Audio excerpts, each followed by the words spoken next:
Call the Operations Committee to order, please. We'll start with a prayer by EMS Director Nathan Sweet and a pledge of allegiance by Commissioner Mays. All right, let's take a moment and pray. God, it's always, any day that we spend with you is always a blessing.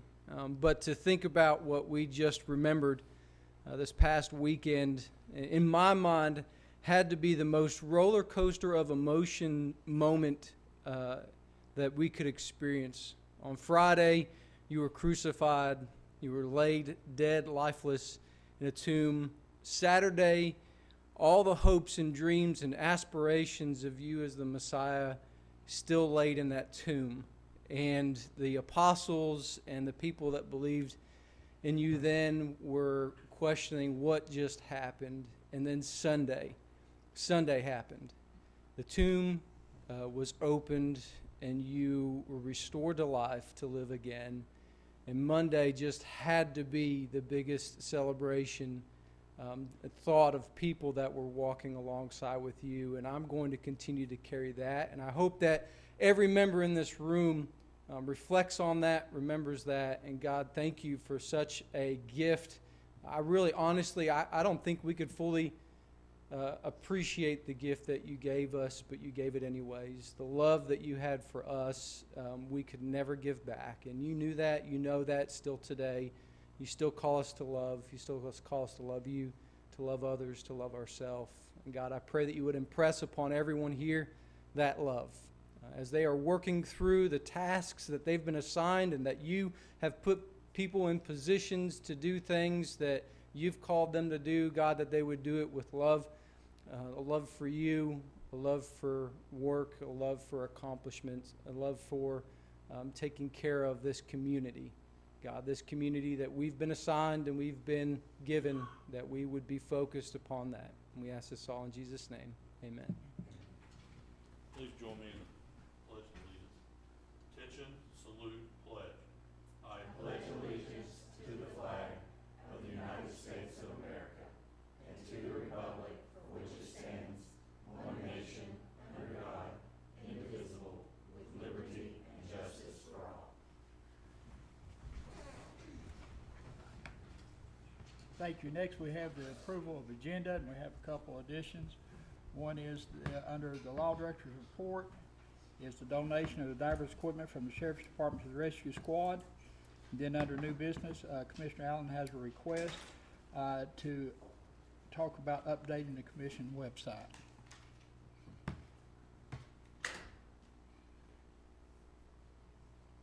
Do I have a motion to approve as amended? Second. Motion second. Any discussion? All in favor? Aye. Motion approved. Next, we have appearance of citizens. Do we have any citizens here that wants to come before this committee for anything that's not on the agenda? Seeing none, we'll move on to Coalition Against Human Trafficking.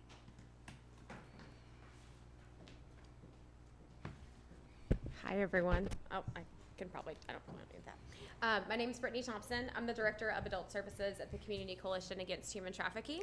And I was asked today to come and sort of talk about what trafficking is versus what it isn't, and also how it's affecting Anderson County. A lot of times when we think of trafficking, we think of the sensationalized version of Liam Neeson in Taken, right, where kids are being kidnapped. There's a white van that's circling Walmart, and they're giving out roses, and they're pulling people into their vans. And while there are circumstances where there are sinister people in this world that are trying to potentially kidnap and hurt children, that doesn't necessarily equate to trafficking of children. When we think about trafficking, the actual definition that I want you to think about is the two definitions that I have today that are familial trafficking and then intimate partner trafficking. So a lot of times, especially when we're talking about kids, we're talking about either someone in their family that is actively trafficking them, or we're talking about someone that they have shown a vulnerability to, that has taken that, exploited it, and now they believe that they're in some type of relationship with that person, and that person is exploiting that relationship to then exploit them and try to get them into sex trafficking. So they're either using some type of force, they're using fraud, they're using coercion. But like I said, a lot of times with youth, it is familial trafficking, where most of the time it's mom, and especially in rural communities, that's the most common trafficking that we are seeing, is where mom needs to get a fix, she needs to get something for her drug habit, and she is using her children out of convenience, which obviously no one wants to hear, but that's unfortunately the reality that we face. A lot of times it's a multi-generational issue. So mom was trafficked by grandma, and grandma was trafficked by great-grandma, right? It's just something that keeps being passed down, and for them, it's a normal way of life. It's a normal way that someone comes in, gives the drugs, and then takes advantage of the child, right? So that's that familial trafficking. When we think about intimate partner trafficking, we have to think about the kids that are vulnerable, and not necessarily. I'm not saying that every vulnerable child equals trafficking, because that's not it. But vulnerable in terms of maybe they live in poverty, maybe there's alcohol and drugs in the home, maybe they have, they're in foster care, they're running away, they're trying to get away from some bad circumstances where they don't feel loved, they don't feel appreciated, they don't feel important. And a lot of times they're either finding someone in a different circle, they're finding someone online, they're finding someone that is able to exploit the vulnerability of them not feeling loved, not feeling important, not feeling wonderful, whatever, and they're able to twist that to use it against them. So what normally happens is it's like a domestic violence relationship, like times 20, where they build this connection with them and they shower them with love and affection, and I absolutely understand everything you're going through. I went through it too, and we can be our own family, and we can do this.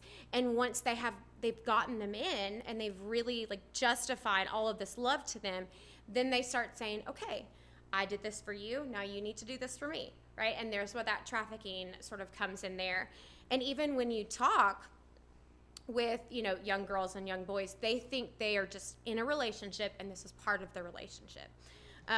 So I know a lot of times it's not what we want to hear, because it's every child today deals with some type of vulnerability where they don't feel loved, or they don't feel important, or they're not skinny enough, or they're not pretty enough, or whatever.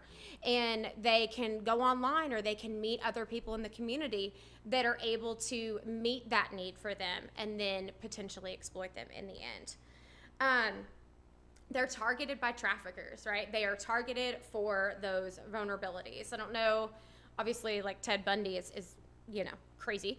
But one thing that he said that sort of follows this idea of being able to identify a victim is that he could tell a victim by the way that they walked. He was able to identify that. And a lot of times these traffickers who have years of experience in exploiting minors and exploiting adults, they're able to tell the ones that have been knocked down by their family, by their life, by whatever, right? And then utilize that to their advantage, to then get in there, build that bond, and then exploit. Any questions about that? I was just gonna give a little bit of information. Okay.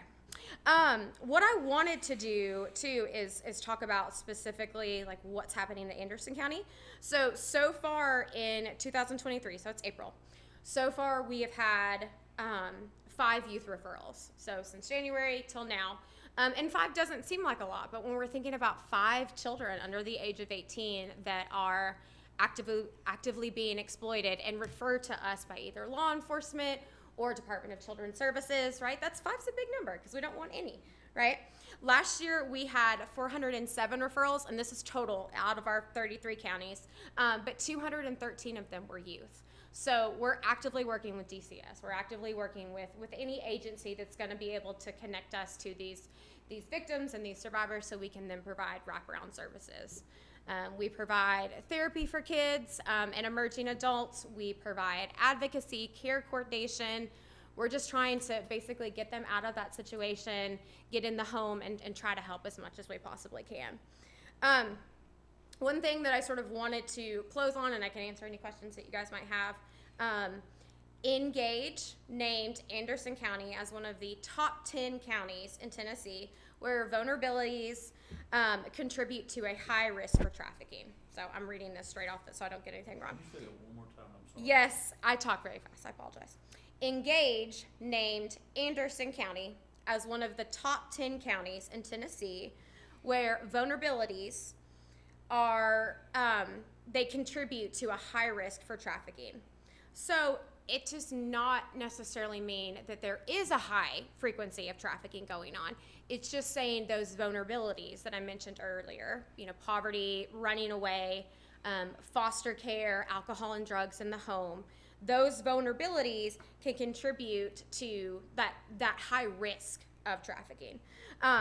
So what we need and what we're continuing to do on our end is to provide these services to you guys as needed, as we are asked, we will provide, and just to make everyone in the county aware of, you know, who, I know we all have different goals, we all have different missions, but at the end of the day, it's like these vulnerabilities are leading to that. So whatever we can do to help, we've got prevention, we've got intervention, we've got aftercare, we've got all of that.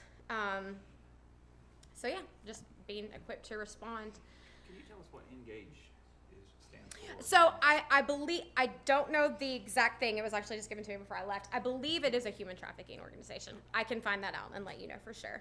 But I know that when it came across, it was actually we were very intrigued by that. So to be here, I'm glad we're able to talk. Commissioner Allen? Oh. Go ahead. Yeah. Can you name those vulnerabilities again? Yeah, absolutely. And go slow. Poverty, Okay. runaways, alcohol and drug in the home, Okay. and like foster care. Okay. Why was foster care a vulnerability? I thought that would be a good thing to have someone in foster Well, care. because they don't have a family. So they don't have anyone. So it's easy for them to say, I don't have a family. I don't have someone who loves me at night, you know, and I'm going from group home to group home or foster parent to foster parent. And I just sort of feel like I'm an orphan and I have nobody who understands me. So there's no stability there.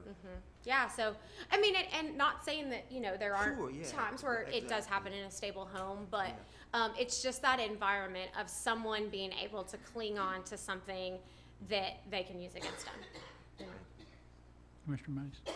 Yeah, I don't want to cut you off if you were not done. No, I'm done. I'll answer any questions you have. No, I just wanted, first, thank you Yeah. for bringing this. I know in Anderson County, we've got a mayor and a sheriff who are very passionate about these two subjects. And I want this to not just be a presentation, but something that this body in full commission kind of takes to the next level, whether it be some form of subcommittee or something, because I'm sure, especially non-state agencies or non-government agencies who are scrambling to get money, are doing whatever they can just to kind of keep their head above water.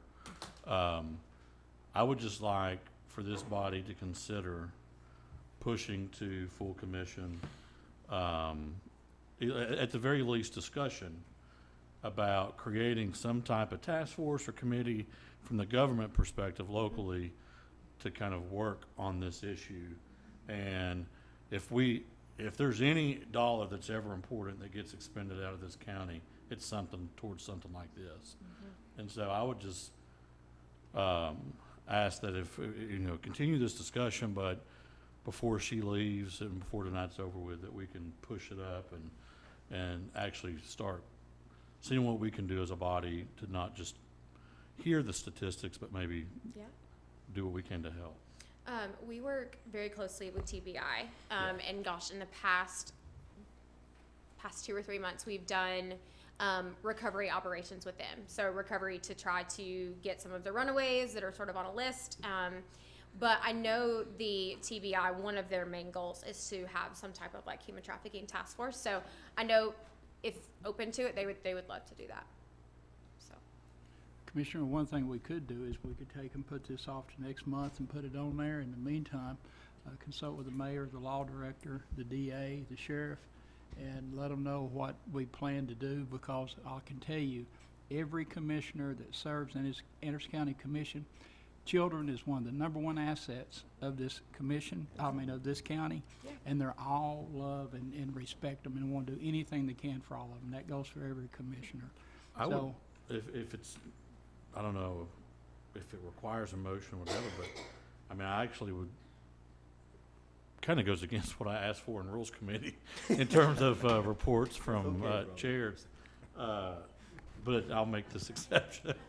But maybe if it's part of your report for operations and it's something that, in the interim, I mean, I think that you already got an active audience with the mayor and with the sheriff, and the DA, but if we could, you know, if we have to put it off to next month, I'm fine, but if it's something we could maybe act on sooner and get the ball rolling, especially with the summer coming, that is a very tough time, especially in the juvenile court and DCS world.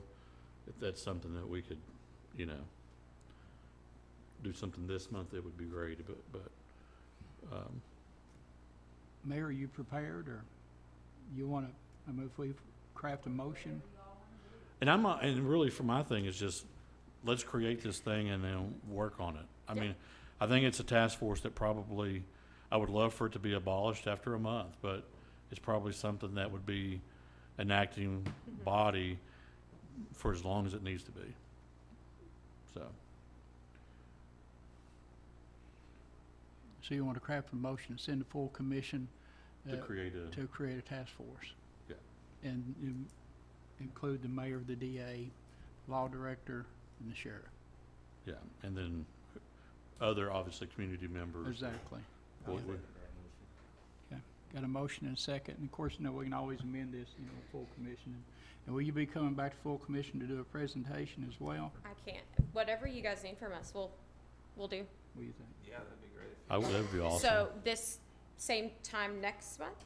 No, or- next week, Next During week? the present- Okay. During 6 a o'clock. bunch of more of us. Okay, yeah. Would you like me to talk about the same type of things? Yeah, if you want Okay. to, yeah, my opinion, I mean, everybody else chime in, but, and be sure before you leave tonight, give us your contact information Yeah. where people can call. Cause I know what Commissioner Mays is saying, summertime is hard when they're out of school, there's not as many eyes on them that are Yeah. reporting, so. Yeah, absolutely. Okay. I will be here next week then. Got a motion, second, any discussion? All in favor? Aye. Any opposed? Motion passes unanimous. Thank you for your time. Thank you. Absolutely. Thank you guys so much for And having can me. you give us your number for anybody at Yes. home that wants Do to? you- This is maybe written call on, in so a do you have a? referral or anything? Just verbally Yeah, you can say it Oh, on okay. that phone. And your last name. Yes, Brittany Thompson. My email is Brittany, BRITTANY,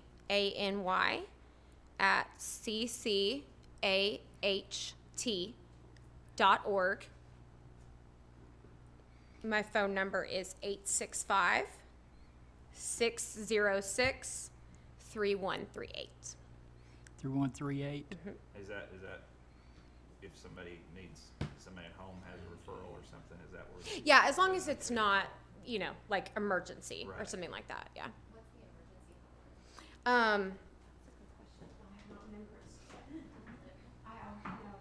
Yeah, I know it's, hold on, let me pull it up real quick.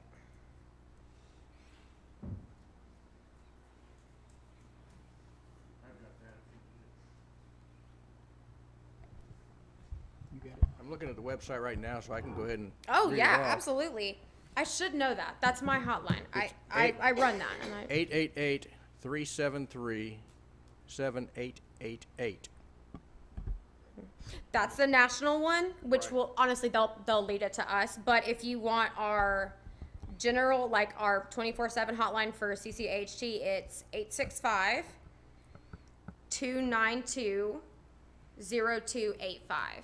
And someone's gonna answer that hotline 24/7, so. Okay, and it's my understanding that all these factors, it doesn't make us in the top 10, but because of these factors that we have in Anderson County, could put us, Yes. way up there. Yeah. Okay. Yeah, and I can, well, not next week, obviously the statistics wouldn't change, but I can obviously keep you guys updated with the statistics as they come in for Anderson. I got another question. Go ahead. Yeah, what is the average age of these children that are being trafficked? So the majority is we're seeing 12 to 17. Yeah. And then unfortunately, we're actually just talking about this today, we have this huge gap of 18 to 25 where we know that, you know, they've aged out of foster care and there's a huge gap in coverage where they can't receive services anymore. There's a potential for increased substance misuse. There is an increase of homelessness. But we can't seem to get in front of that population to provide them services because they're just not wanting them at that point. And then it picks back up in terms of my field and adult services around 25 to 50. So that's what we're seeing. Anything else? Just one more question. Go ahead. Do you know how many counties that have like a dedicated ICAC detective in-house, or I'm just curious of what it, Yeah. I mean, obviously I know Knox County has an ICAC, but I don't, that's a really good question. I know that we serve, so we are the single point of contact in the Tennessee Counter Traffic Agency. So there's 3, they break us into East, Middle, and West.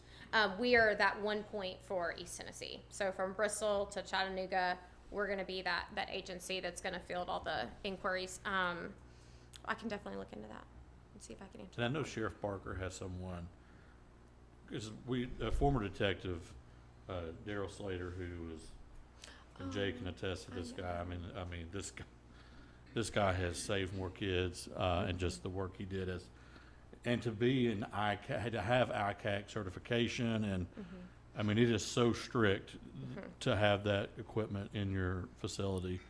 But I know that's a very important piece to catching some of these people. Yeah.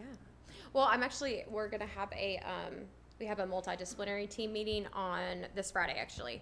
And we'll have TBI present, so I could talk with them about how they partner with ICAC. Thank you very much. Well, Look yeah, forward to thank you seeing so much for Monday. having me. I'll see you guys next week. Mayor's report.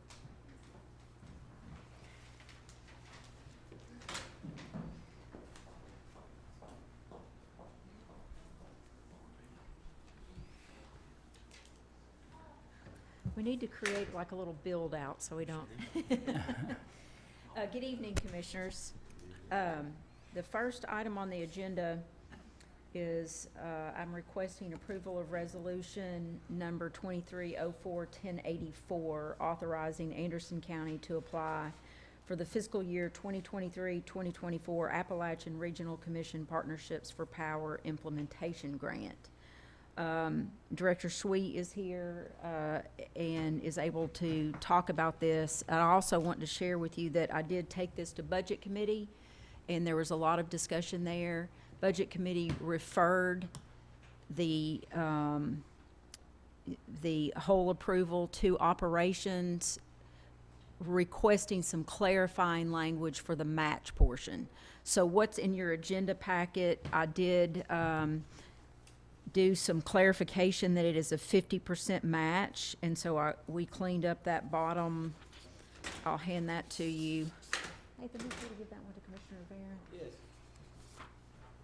To reflect that we authorize the submission of the application for ARC funds in the amount of $962,894 and agree to the 50% match requirements to increase labor participation and upward mobility in EMS, fire, police, rescue, and in some cases, nursing fields. So we put that number down there and clarified the match, because I think there was a little confusion at the budget level, so. This will go back to budget, though, even if. No, they just I explained to them that I put it on both agendas, and so they did have a motion and a second at Budget Committee, but I explained that I was fine if they just wanted me to take it only to Operations, which usually in the past for grant applications, if it requires a resolution, I only go to Operations. Gotcha, okay.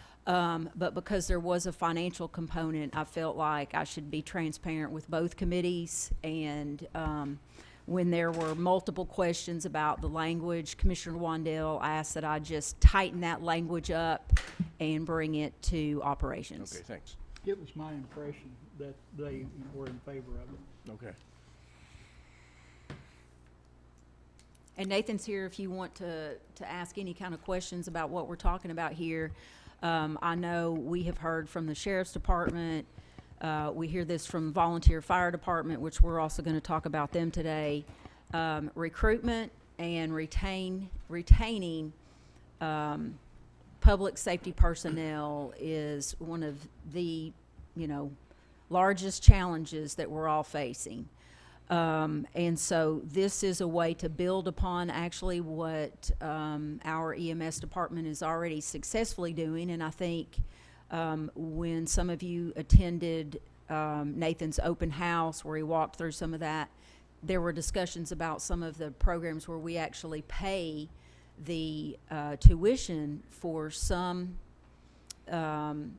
future employees, and that's been a pretty successful program. In some move on, we've had some repay according to those terms, but some have stayed with us many years. And I think you distributed that to commission, didn't you, on that program where we pay for them to go to paramedic Kind of like school? a breakdown. Yes. Commissioner Wandell asked specifically Okay, for it, well, so we I need sent to, it to we him, need to so send it to all of them I can- then, I can do that, yeah. Okay. Director Sweet, do you want to add something to this? Yeah, so, the mayor likes to champion dreams sometimes, and this is something that my organization has dreamt about for quite some time. We're not creating a wheel here. This is something that, honestly, there's not many in the state of Tennessee that have this, but there are other people. We have been successful over the last 2 years of being able to teach EMT basic in-house. We've taught 3 classes. Out of those 3 classes, we have hired 7 people from those 3 classes. We've had people pay to come to those classes. They do not get college credit for it, but we have the ability to teach in a way that is higher than what maybe a college may provide. Understanding they have limitations. They are governed by TBR. They have certain things they can and cannot do, where we have a little bit more flexibility. We're teaching what they teach and more. We were just approved by the state EMS board to add advanced EMT. We've been teaching EMR, emergency medical responder, for probably about 20 years now. And we're bringing all this to our community. We provide all these classes so far to our volunteer or our first responder departments pretty much at no cost. The EMT basic class and advanced EMT, we do ask that they pay the state required fee, which is $175. Both of those classes are $3,400 with all the fees and books and everything required at Roane State. We have a class starting May 2nd, and we've got several signed up from first responder departments, and we've had first responder departments go through as well. So this is not just for my department, for all of the departments in the county. We did actually have shared before that this is also eligible and available for the law enforcement departments if they choose to send people through. Same thing, ask they pay the $175 state fee, but we'll cover and pay for all the other costs. So this is providing a facility that's adequate for us to not only teach these classes, but teach them continuously and all year long. Right now, we're just not capable of doing that. Mr. Chair, let me make a motion. So some of our 1-day, 2-day classes, we've had people from all over the states come. We have a lot of people from Tennessee, a lot from East Tennessee, but we've had people from Alabama, Kentucky. I know it was in our annual report. That's one thing, is we have a lot of these in-person classes where there are still some organizations that are holding back on how many in-person classes they have. We do post, because we work through the National Association of EMTs and American Heart Association. We do post our classes online through those organizations, so that's how people hear of us having those classes and pay for it.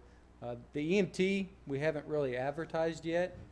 We have had people pay but we haven't really advertised because we're still laying that foundation. But we do charge $2,300 for our EMT basic and our advanced EMT class, and we have had several that pay. The May 2nd class we have coming up for EMT basic, right now we have 2 people that are paying to come. So they're not affiliated with the first responder department, so we don't give them the same deal. But we have 2 people that are paying to come to that class. Commissioner Yeager? I just, so this commentary is after a motion. I'd like to do that first, then we can just continue. Oh. But I'd like to make a motion to approve resolution number 2304-1084. Okay, I have a question then. Do you have a copy of the resolution there? I do? Can you look at the last whereas and explain what numerous area governments and agencies are going to? Yeah. Whereas Anderson County will partner with numerous area governments and agencies to develop, equip, and staff a training facility in Anderson County, managed by Anderson County EMS, provide training in emergency medical response, EMT, advanced EMT, and other. Yeah, can you paid speak to who that, So- those might be, those So- agencies? Definitely the first responder departments. So you've got Marlow, Medford, Briceville, Rocky Top, Oak Ridge, Clinton. We plan to partner with all of them: Claxton, Medford, Rescue Squad. We target also for this facility is it's not just ours. If they have a use for it, we'd love to create that opportunity for them to come and have a use. So prime example, we had a tragedy in Rocky Top last week. They're doing a critical incident stress debriefing tonight, I believe, at our headquarters facility. And we help organize and set that up. We could use that facility for those types of things. Law enforcement, if they choose that they have a class that they need to teach, I know there's CIT, crisis intervention team. It's all public safety departments are taking that class. We would love to be able to have the host that there. So definitely the idea is this becomes a public safety teaching facility, not just ours, but we can have with these other agencies. And you train people from all over the East, Midwest, and I know you talked about people coming from Georgia and maybe Ohio and the East, so that you Yes. could expand your offering so more people would come and pay. We can. So, for instance, we have issues right now where we're teaching an EMT class, and we still have continuing ed that we need to do, in-service training. We've got like 20 different other additional classes that we teach. I'm gonna knock your stuff off. Sorry, Mary. But when we have those classes on the same day, the EMT class usually gets kicked out to the garage, our main garage. In EMS, in public safety, we can kind of learn anywhere. But a lot of the negative feedback, pretty much the only negative feedback we've ever received is when that happens. They're up in a garage, there's vehicles driving by, people are coming in to get medical supplies. We do put up some partitions.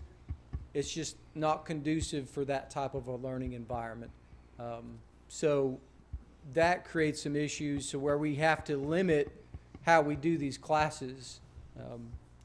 This would create an opportunity where we have classes. I'll tell you, it's my ambition that we'll be teaching paramedic school eventually as well, which is a much larger undertaking, but I can guarantee you several agencies in the county have talked about they would love to see that happen, and we would love to bring that to our organization.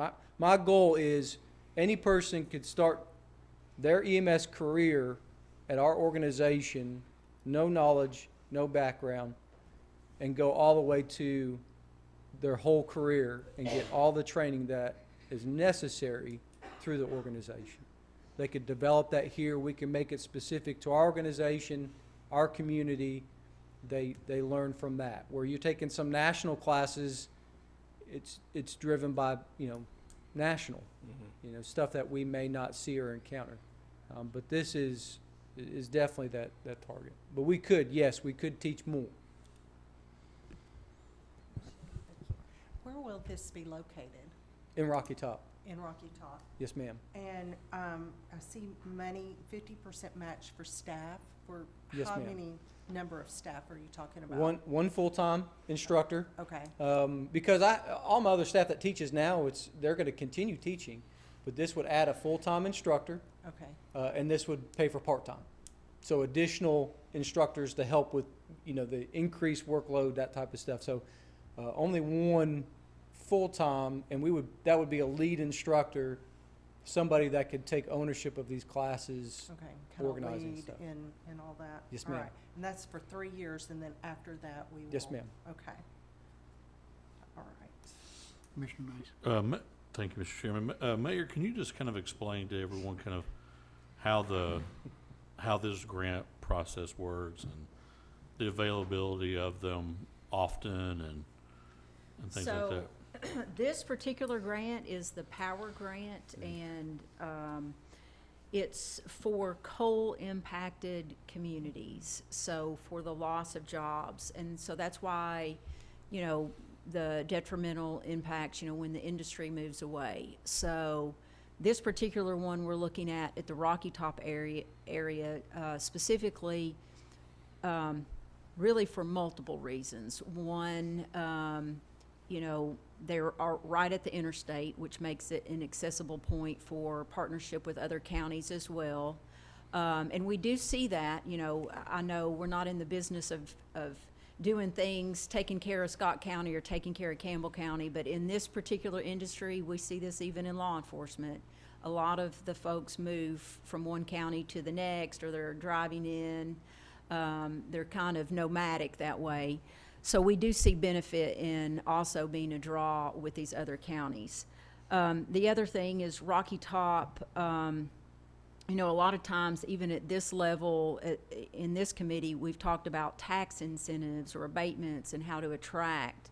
I think putting the facility at the Rocky Top exit right there helps provide economic development and give other people with an interest in investing in the community a vision of what can be. And a lot of times it's, coming from the small business world myself, you think, oh, I don't want another small business moving in next to me. They're going to compete. But the opposite is true. You want more there because then it attracts more to come. So that's part of that as well. The regularity, there are different types of power grants. So there's planning. There's the economic development, actually, in terms of building some type of business model. And then there are things about, there's an area that's workforce development, and you have to do something to provide training and upward mobility, give people the opportunity through training to provide a living for themselves. We can apply again next year for something else. There's no prohibition as long as we're in a different geographic area. So we couldn't go back to Rocky Top.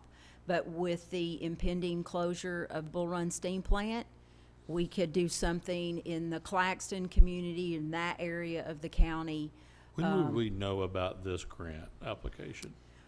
Well, now that I know about it, so I was not familiar with this. It just came on the radar. Nathan and I explained to Budget Committee, we did this. Like the letter of intent, we had just a few days to get that in. Now that I know this power grant is out there, I think it's an annual grant. I don't know how many years it's been ongoing, but now that we know, I do know it existed in 2020. I guess it would be the 2023 year, because when I was working on this, I pulled up their, what's it called, that NOFO, the Notice of Funding Opportunity. I used the old documents in order to kind of put the narrative together for the LOI. So If awarded, do you have any idea when that would be? I do not. The grant application is due April 19th. So relatively soon. Yeah.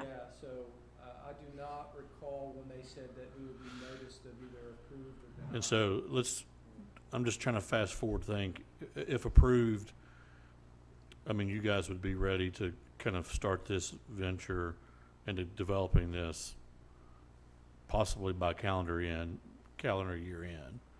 That's how, I guess the point is, what I want to make is, I know in District 1, Bull Run obviously is a top of mind for a lot of people. But the reality is we still don't even have a definitive answer as to what TVA is going to even want to do to the facility. So I would just hope that maybe, hope we can get this, and then next year, if there's something that's out there that applies for that, that would be awesome. As far as the teaching goes, I mean, we're already doing the teaching. We'll be able to increase. It's going to be the facility and building the facility that's going to take the longest time. Yeah. Yeah. And But there wouldn't be any waiting period of a structure would have to be demolished or anything like that, right? Okay. That's what I was thinking. and the other thing, so what I looked at the previous notice of funding was it took place at the same time. So what we could do is go ahead and start gearing up for what that application might look like. And even if we don't have a vision for the Claxton community, maybe we go the planning route, which are smaller grants, I think in the $50,000, $100,000 realm, but that might help us come up with something for the impending impact of the closure. Yeah, this would be awesome for the city, for sure. I actually sit on the national committee that helped put this together. Oh, okay. And we've been discussing it for the last 3 months. I listen more than I discuss. But there's so many things out there for the coal mining community that, that where it went down just because of that business. But what I'm going to do is I'm going to go ahead and send this tonight, although it's not been approved, to goes full commission to the committee, so they'll see that, we as Anderson County is going to take full advantage, because there's more things to it. The money that's available is for families and homes that was within so many miles of, the coal mining site too. Yes. So I'll send you that information. One of the things, someone who's helping us work on this was in Maryville and Blount County, and one of the officials there was sharing that, a lot of people look at the success of Blount County, and for instance, they just got the massive Smith & Wesson investment in that facility and a lot of jobs. But they said the public sectors where, the more you bring to your community, the more you need the public sector employees, from safety, law enforcement, EMS, fire, and that's where they're struggling. So the Maryville, it was a Maryville official actually said they love this idea. So they may look at something like this because it's a way to train in-house and take care of your needs and just support the workforce in general. What's the mayor's name over there? Is it I Robert? don't know. This was a city official okay. that was at, the mayor of Blount County is Ed Mitchell, Mayor Okay. Mitchell. Because there's one, I think Waters, which one he is. He's Sevier, yeah. Sevier County. He's Yeah. on that committee as well. Oh, okay. Yeah, on one of them. Commissioner Berry. Yeah, you haven't had time to do any, economic impact numbers or anything like that, what you would expect to help with Rocky Top as far as this building being there, will it bring people in staying at hotels there, or motels and restaurants and things like that? I didn't even think about that. I mean, I don't you know. know. Our grant is geared towards the workforce development, but definitely bringing people in to train would be, they would need to eat, and they may get gas and other things like that. I don't know about any overnight training. I guess that would depend on where you, Well, we've had in the past, where we have had people that come in from out of town to take some of our classes, and we reached out to some of the hotels and asked if they could give them a discount for that, and they've done that. So it's very possible we could see the same thing in Rocky Top, that if we have a class that is a 3-day class, 2-day class, multi-day class, that they would potentially take advantage of that. Yeah, well, I'm just thinking, just the building there and people coming and going is not gonna help Rocky Top a whole lot. But if people are coming there, staying overnight, taking classes, and it's helped providing other jobs in Rocky Top, other than just the construction of a building, And of course, whenever you get into construction, if you get a local company from Anderson County to do it, then it's all better for us. So, It's like Rocky Top. If you ever come visit, you want to live there. Huh? If you ever come visit, you want to live there. I've been through it 1,000 times, but not in the past probably 4 decades. Yeah.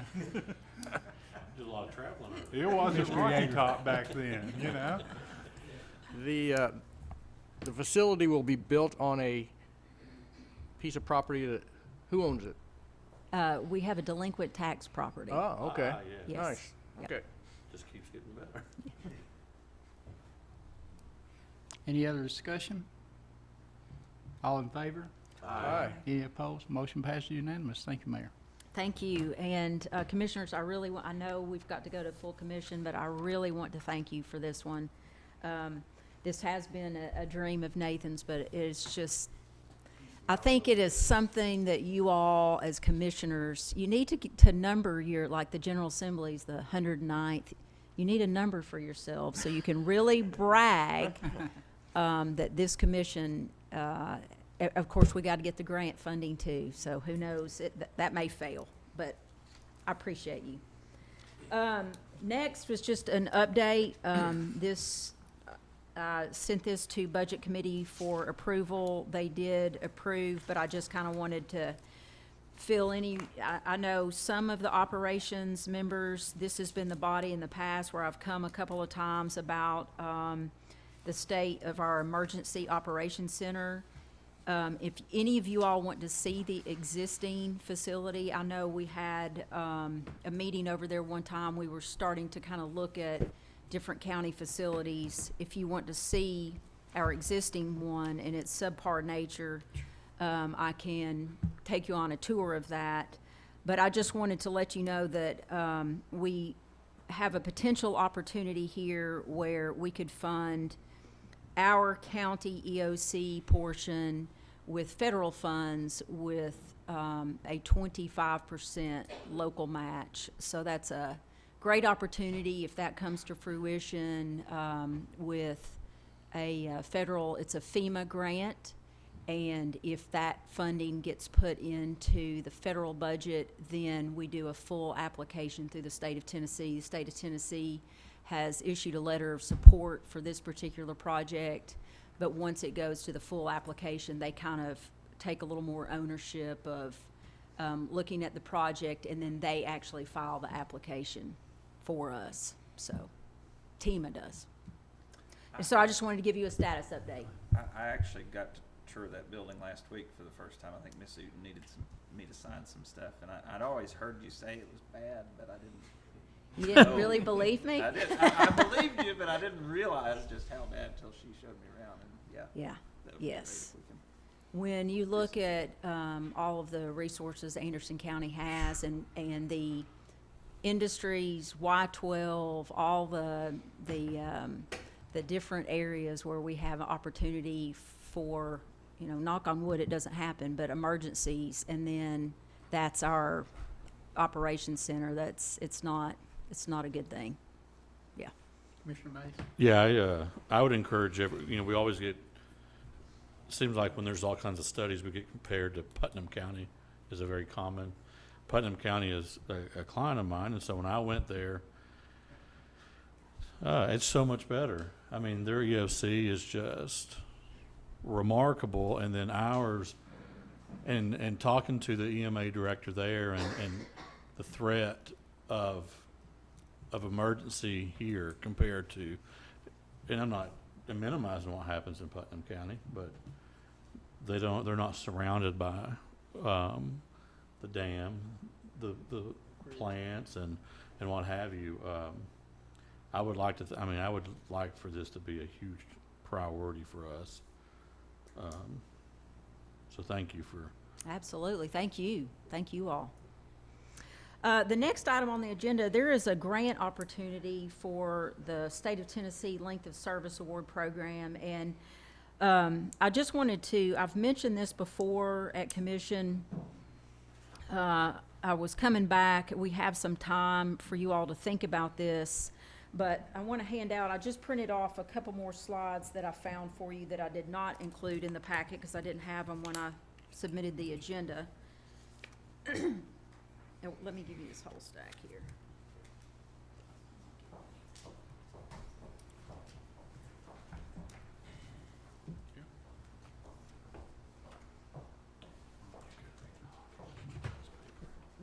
again, the theme is how do we retain, how do we recruit people to fire, law enforcement, EMS, and we have one of the biggest challenges for our volunteer fire department is recruitment of volunteers.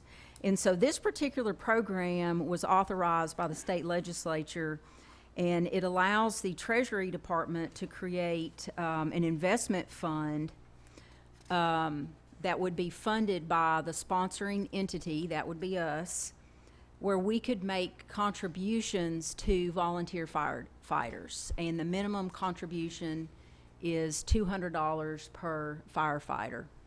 And the slides I gave you, I didn't do, there's like a much larger packet, but the slides I gave you are something to think about, and even if you want to make a motion for me to work with the law director on the draft documents, there's 3 different documents, plan documents that would be required. But I guess one of the main things to understand is I'm just going to give an average. I had Leanne, I guess about a year ago, I was looking at doing something for law enforcement and fire and EMS and the volunteer agencies. And at that time, we had about 140 volunteer fighters in different agencies. So if we, just going with that number, if we did a program like this, our investment would be approximately $28,000 if we did the minimum, $200. But it's not, you know, we would have to develop a plan for how we choose to make that donation. So what they do, if you'll flip to, they give you like a little sample here of, I guess,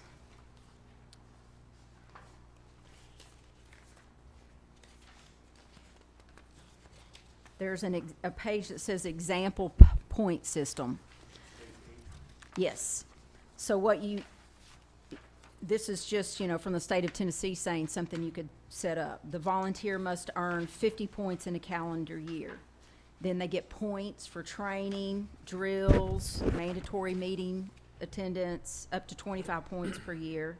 And then points for participation. So 1 to 4% participation in calls, they get 5 points. Anyhow, you could set up a system where, you know, every volunteer that particular year may not be active. They may have family issues or something, and they don't get the investment amount that year. But it's a way for commission and the county and the department to kind of control. You don't want just people signing up, hey, I'm going to be a volunteer so that I can get this fund built for me. But it also gives you an opportunity to, for instance, Marlow has had a big fire. Andersonville had a really big fire that they fought. Maybe, you know, those years when you want to do something to reward them, we are prohibited from doing so through IRS. We can't just give them a check, but we could make a bigger investment that year. Maybe that year, whoever, you know, you have extra participation, obviously, for big fires. They're going to get extra points. Maybe you give extra money. The decision is made on an annual basis. The volunteer firefighters have to be vested 5 years as a volunteer, so it's just not a, you know, they show up 1 year and we make a contribution, and it returns to us if they end up just moving out and not being a volunteer. But once they're vested 5 years, then when they turn 45, they could get that money at that point. They could leave it there and it could continue to accrue. There's a lot of benefits to it. It's just something I think would be very proactive in sending a message to the volunteer communities that we appreciate you, number one. Here's a way where we can do some type of compensation and reward for your volunteerism. And it helps with that recruitment and retention by putting it out there that there's a value to what you're doing, so.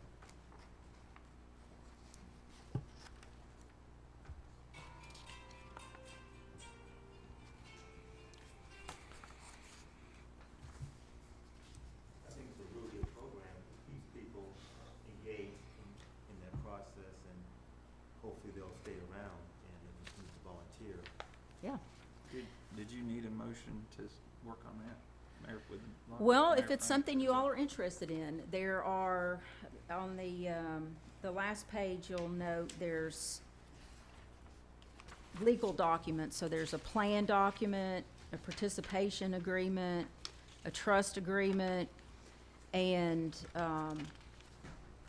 you know, we have to have, the Treasury Department would work with Anderson County on drafting and firming up those documents for your approval. And I can get to work on that. I was looking for your interest, and then if you are interested, I can get to work on that. And if so, then I would like us to apply and at least try to get the $5,000 that they would give us to match some contributions or that we could put towards this program. Yeah, you've got rural county commissioners here that really support the volunteer fire departments. I think it's a great idea. Yeah, I'd make that as a motion, have the mayor and law director start.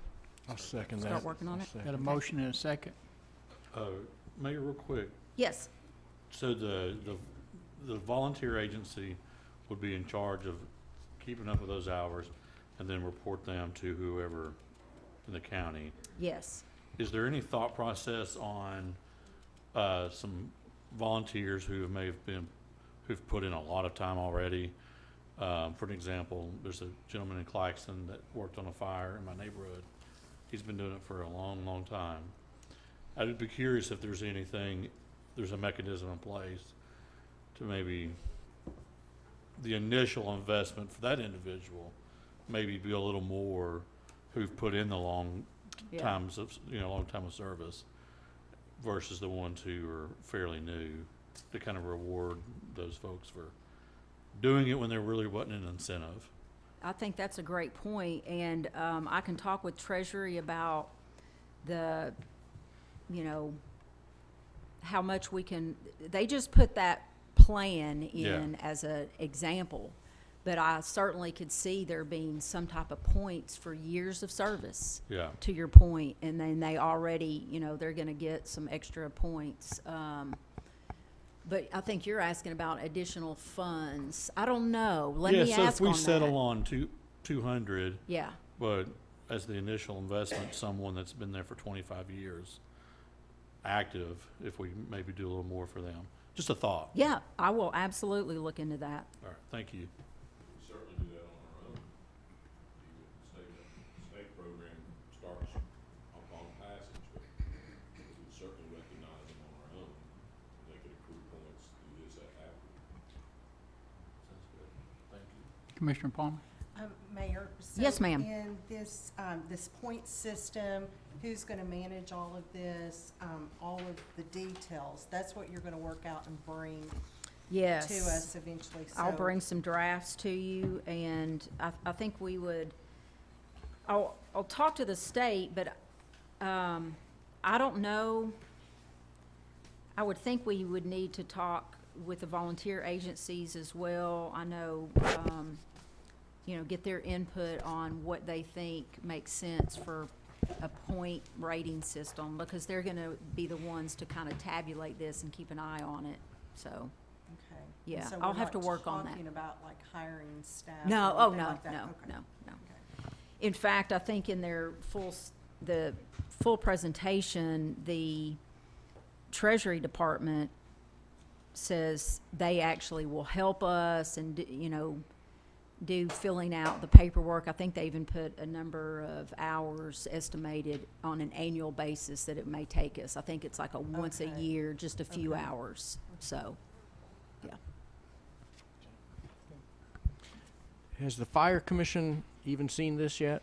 You know, I think I mentioned this to them, back when Chairman Val was chair, or I think maybe he mentioned it to Okay. them. Yeah, Yes. it's been an almost 2 years, I think. Yes. Oh, has it really? Yeah. Oh, okay. It Yeah. was mentioned in that workshop, the first workshop. Okay. When I first heard it. Okay. Any other discussion? All in favor? Aye. Any opposed? Motion passes unanimous. And that's all I have. Thank you. Okay, next is Tourism Board discussion. Ms. Wells? No, we got What do we- Oh, I'm sorry. Come on up, Jay. Oh, Jay.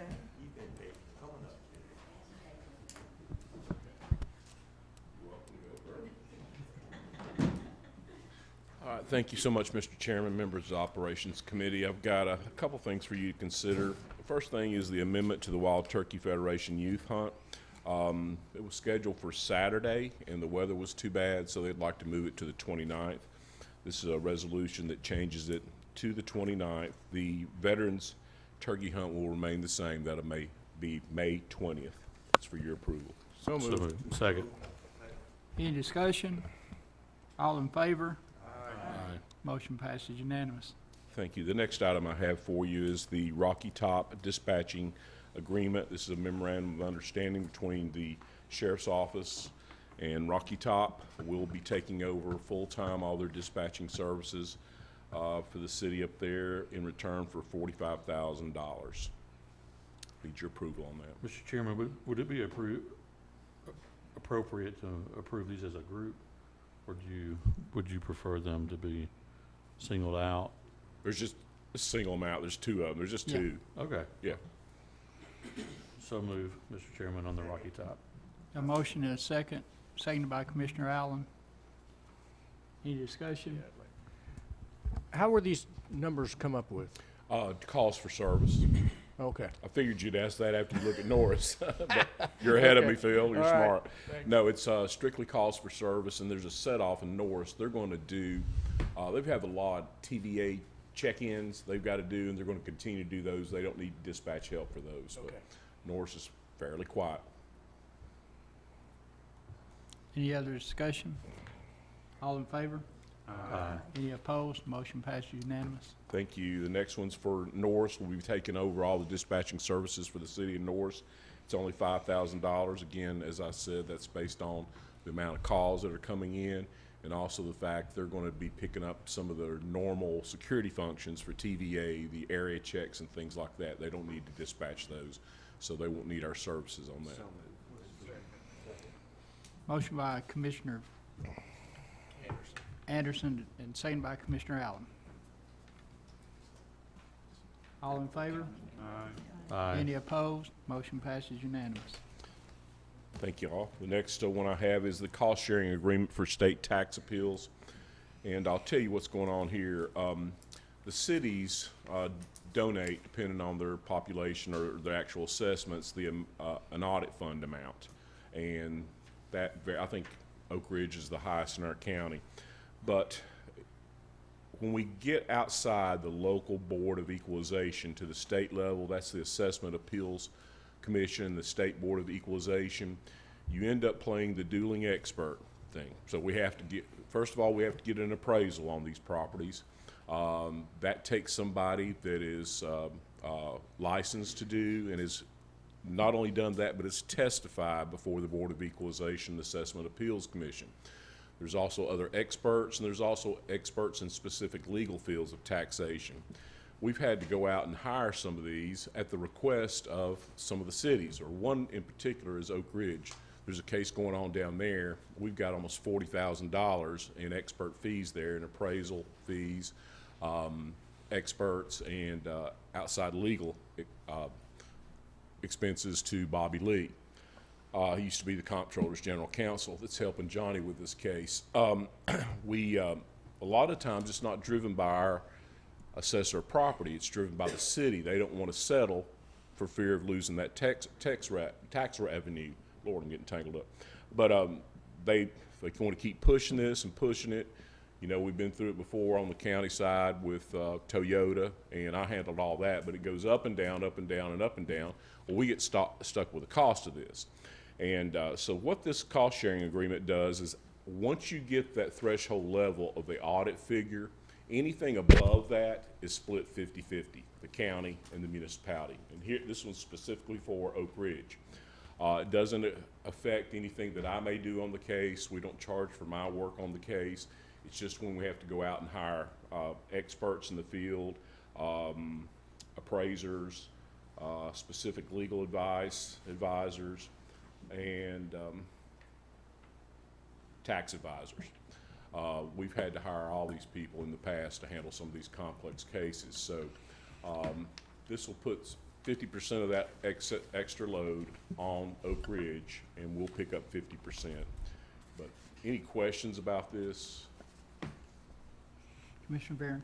Is Oak Ridge in total agreement with this? Or We don't know. They've got a bad email problem down there. Yes, They they do. have, they've spoken to me, they've spoken to the mayor, they've spoken to the assessor. They're indicating they're willing to help up to 50%. But as far as absolute approval of this memorandum of understanding, not as of yet. So we're hoping to get something back from the city manager, but he has corresponded with all three of us in the past saying, yeah, hey, we want to help out.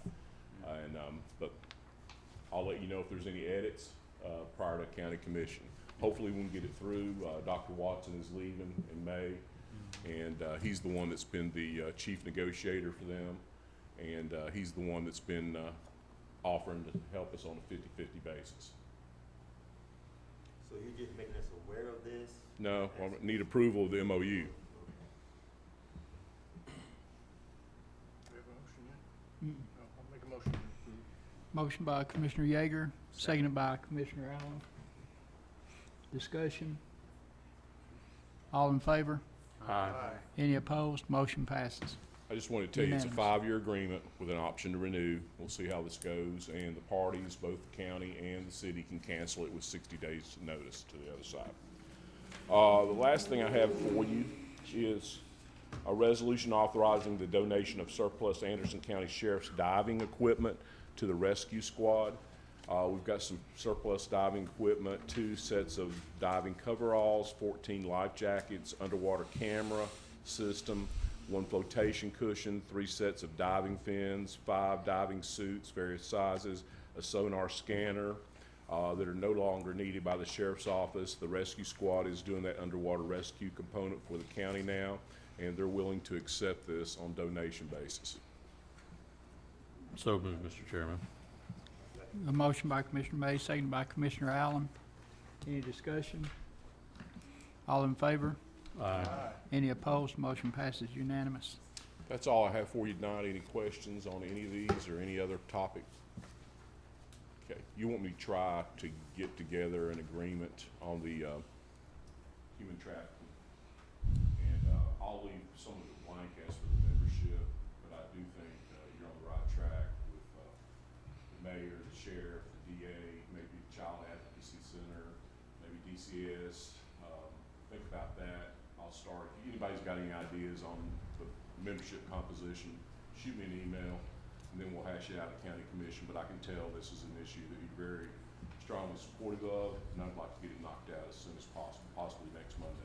I would think that you'd get whatever you can so we get knocked out, but those I other have people, some blanks to fill in next Yeah. Monday, but especially Child Advocacy Center being a part of it. I didn't even think about that earlier. if anybody can think of anything else, shoot it to me.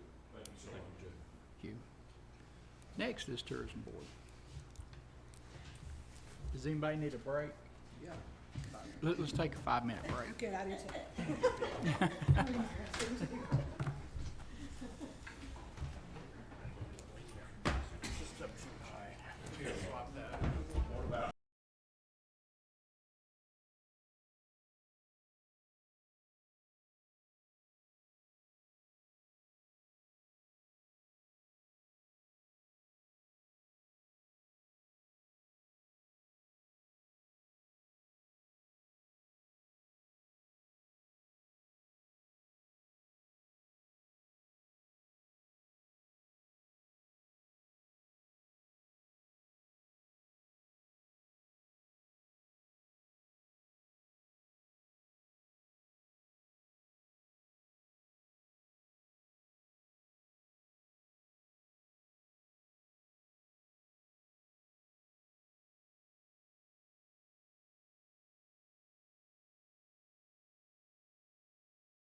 back in session.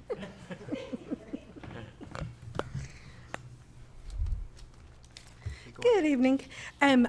Before we get into the questions, the third list of questions, I do want to go back. I had some questions after the meeting last month about the economic impact, and so that's why I printed that sheet out again and handed it out for you. So this is the 2021 economic impact of tourism, so the year post-COVID. And if you look at the number, 5.46 million is the direct local taxes returned to Anderson County. And I know Robbie, reports to you all each month on local sales tax. And for 2021, I believe it was 48 million that came back to the county and the cities. And I did have that number here because I hate to call numbers off my head. Yes, 48 million. And so if you look at this 5.46 million, then that is 11% of that sales tax that came from tourism, that came directly back to Anderson County and its 5 cities. If you look at that sheet, the funds received from tourism pay for other county services. If you look at this current year budget that we're in, the sheriff's budget is 6.3 million, the jail budget is 7.1 million, and EMS is 6.9 million. So that 5.46 goes a long way to help pay for those other services that the county provides. The direct sales tax number, which is 7.41 million, that goes back to the state of Tennessee. And while that doesn't come directly back to Anderson County, it does indirectly through BEP funds. It also comes back through grants that we receive to our emergency services and infrastructure. I mean, we are a sales tax state. You all know that. So majority of the money that comes back to the county from the state is sales tax revenue. So that 7.4 million goes to help that also. If you're looking at that sheet on the visitor spending over time, it's the graph here. It looks like a bar graph right there in the middle of the page. You will see that we increased 21% from 2015 to 2021. So we also moved from 18th to 17th. And, we do have competition. There are other counties surrounding us that look a lot like us that are also promoting themselves as mountains, history, outdoor adventure. So we do have competition, so it is important for us to still advertise to stay relevant to our visitors. Over there and highlighted in blue is every household in Anderson County pays $417 less in state and local taxes. And so I know, taxes go different places and all that kind of thing too. But I know that each one of you all would get a lot of phone calls if you raise property taxes, $417 for every household. So those monies, again, goes back to pay for services and provide to every citizen in Anderson County. And then the last information down at the bottom, I added to this report myself because the state does not report these numbers, because this is just impact on Anderson County, which is property taxes. So the hotels, all the hotels in Anderson County, Rocky Top, Oak Ridge, Clinton, they pay $668,000 to Anderson County. That's not to the cities, that's just to Anderson County in property tax. The marinas collectively pay $61,000. And that number, I have not researched the short-term rentals or our other attractions, and Windrock is not included in that number. So, tourism does generate property tax also. And then I know return on investment, we talk about that all the time with the state. That's very important. If you look at the $1 million that Explore Oak Ridge and Anderson County Tourism put in directly and indirectly, that's our combined budget. If you look at what we put in indirectly and directly, it's 158% return on investment. So I don't know where else you could get that kind of return on investment for dollars that you put in. And then also we talked last time about, proportion of what we're spending on marketing. If you do I did a simple Google search of what a company should spend on marketing, and it's 5 to 10%. So if you look at our business as being a $159 million business, then we should be spending about $7 to $15 million on advertising and marketing for our business. So we do pretty good with $1 million and what we receive on our return on investment. So one of the things that, I'd like for you to take away too is think about tourism, a department that pays for itself and additionally brings in money for other county departments also.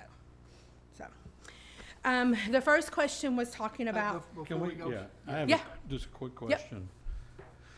I feel like I've seen, not by you, but like being in Nashville, I feel like I've seen this sheet a million, it feels like Groundhog Day, the movie. oh, good.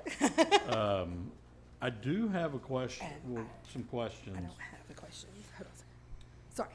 Sorry. I mean, this is, I feel like this is a marketing, and this is like some really good information. I would be very curious to find, to know how these numbers were arrived at. And two, I would also be curious to know, is there, and this may not be a standard, I don't know, is there an independent body that assesses this information? Because I know this comes from the Tennessee's Department of Tourism. Yeah, they do use a third-party company. They do not generate these dollars themselves. But Mark Ezell, who is our new commissioner with the state of Tennessee, Tourist Development, he came in, he's not from the tourism industry. Some of his predecessors were. He is not from the tourism industry, and his first question was the same one as yours. What are these numbers? Where do they come from, and are they legit? And he went to the Department of Revenue and said, is this true? Are these numbers true? And they said yes. If you look at the circle diagram right in the middle that talks about visitor spending by industry. So this is what makes up this number, is a portion of the transportation, a portion of food and beverage, all of lodging, a portion of retail, and a portion of recreation. So it's not taking into account, you know, local citizens that are going down here to Gondolier and eating lunch. It's taking a portion of those and coming up with that tourism spending. How are they arriving at what to include and what not to What include? portion? Just based on just national average of how much, you know, a visitor usually spends. The other report that I did include in your packet also is from Arrivalist. That is from 2021, 2020, and 2019. You'll see some of those numbers there, because I get asked all the time, how many people visit Anderson County? Well, you know, I'm not standing at the exit with a clicker trying to count every car that comes through, or stopping them and asking them why they're here. We do get a lot of information. I can get occupancy numbers from our hotels. I can track our hotel motel tax, which, you know, different things factor into that number. Rate factors into that number. So we can track a trend there. But Arrivalist information is gathered from cell phone data. So they're actually tracking people that are coming from 50 miles away. They're staying here for a period of time. They have to live at their previous destination for more than 6 months. So it's not somebody that's just commuting back and forth, or maybe going to UT or something like that. They live at their previous destination for 6 months. They travel to our area and spend time here. So that report that you see there that I gave you digs a little bit deeper into how many people visit our area. So, and we're going to be working with the company. We're not sure if it's that company, but we are working with buying a product that's going to give us more of that information. Cool. And then the state estimates that a visitor spends $100, and they have done the research on this, $100 a day per person. So if you're coming with your family of 4, you're spending on average about $400 a day to visit a location in Tennessee. Okay, thank you. I You're appreciate welcome. that.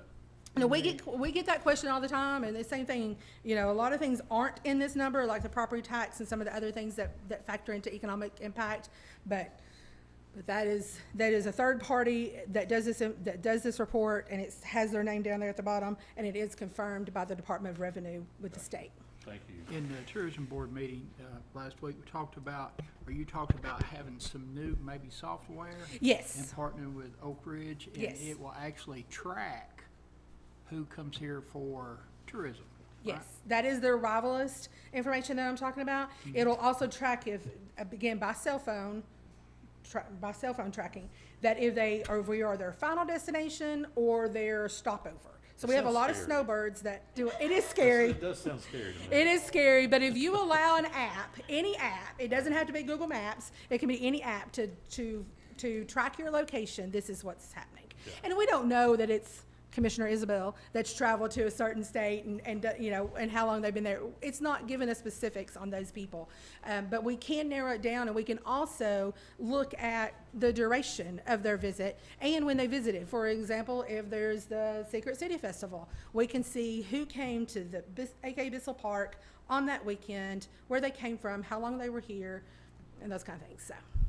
Real quick, on top of that, is there a study similar to this that tracks like the cost of tourism?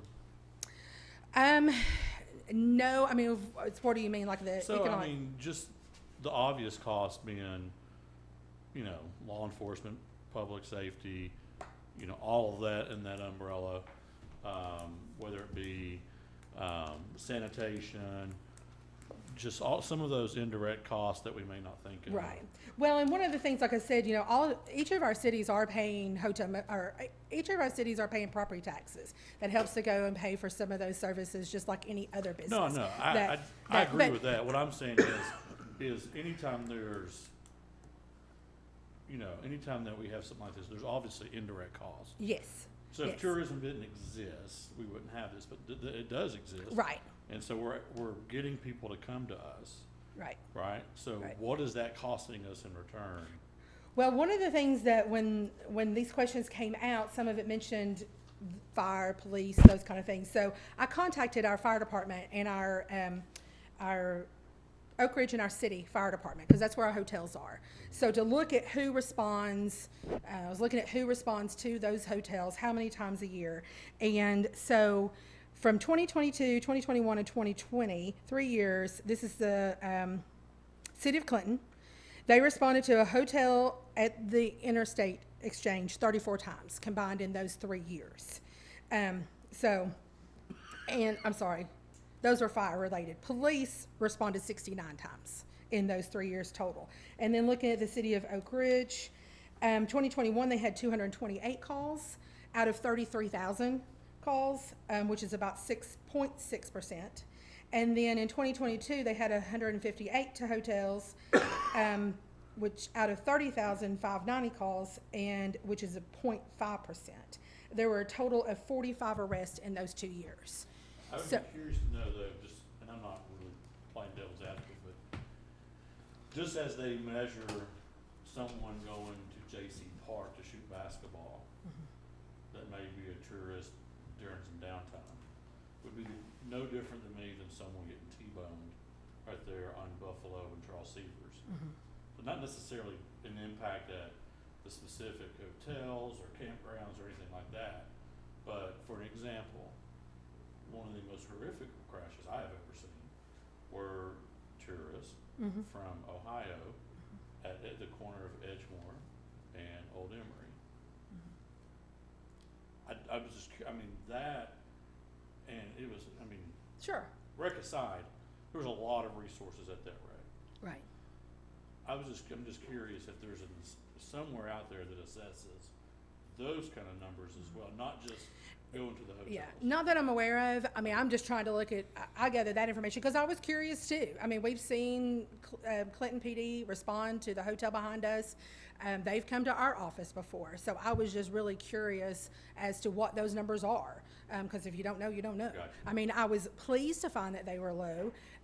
But yes, I don't know that they track, in each incident, every time they have to respond to a short-term rental, those kind of things. I don't know what that number, I don't know how they would track that number, so. Yes.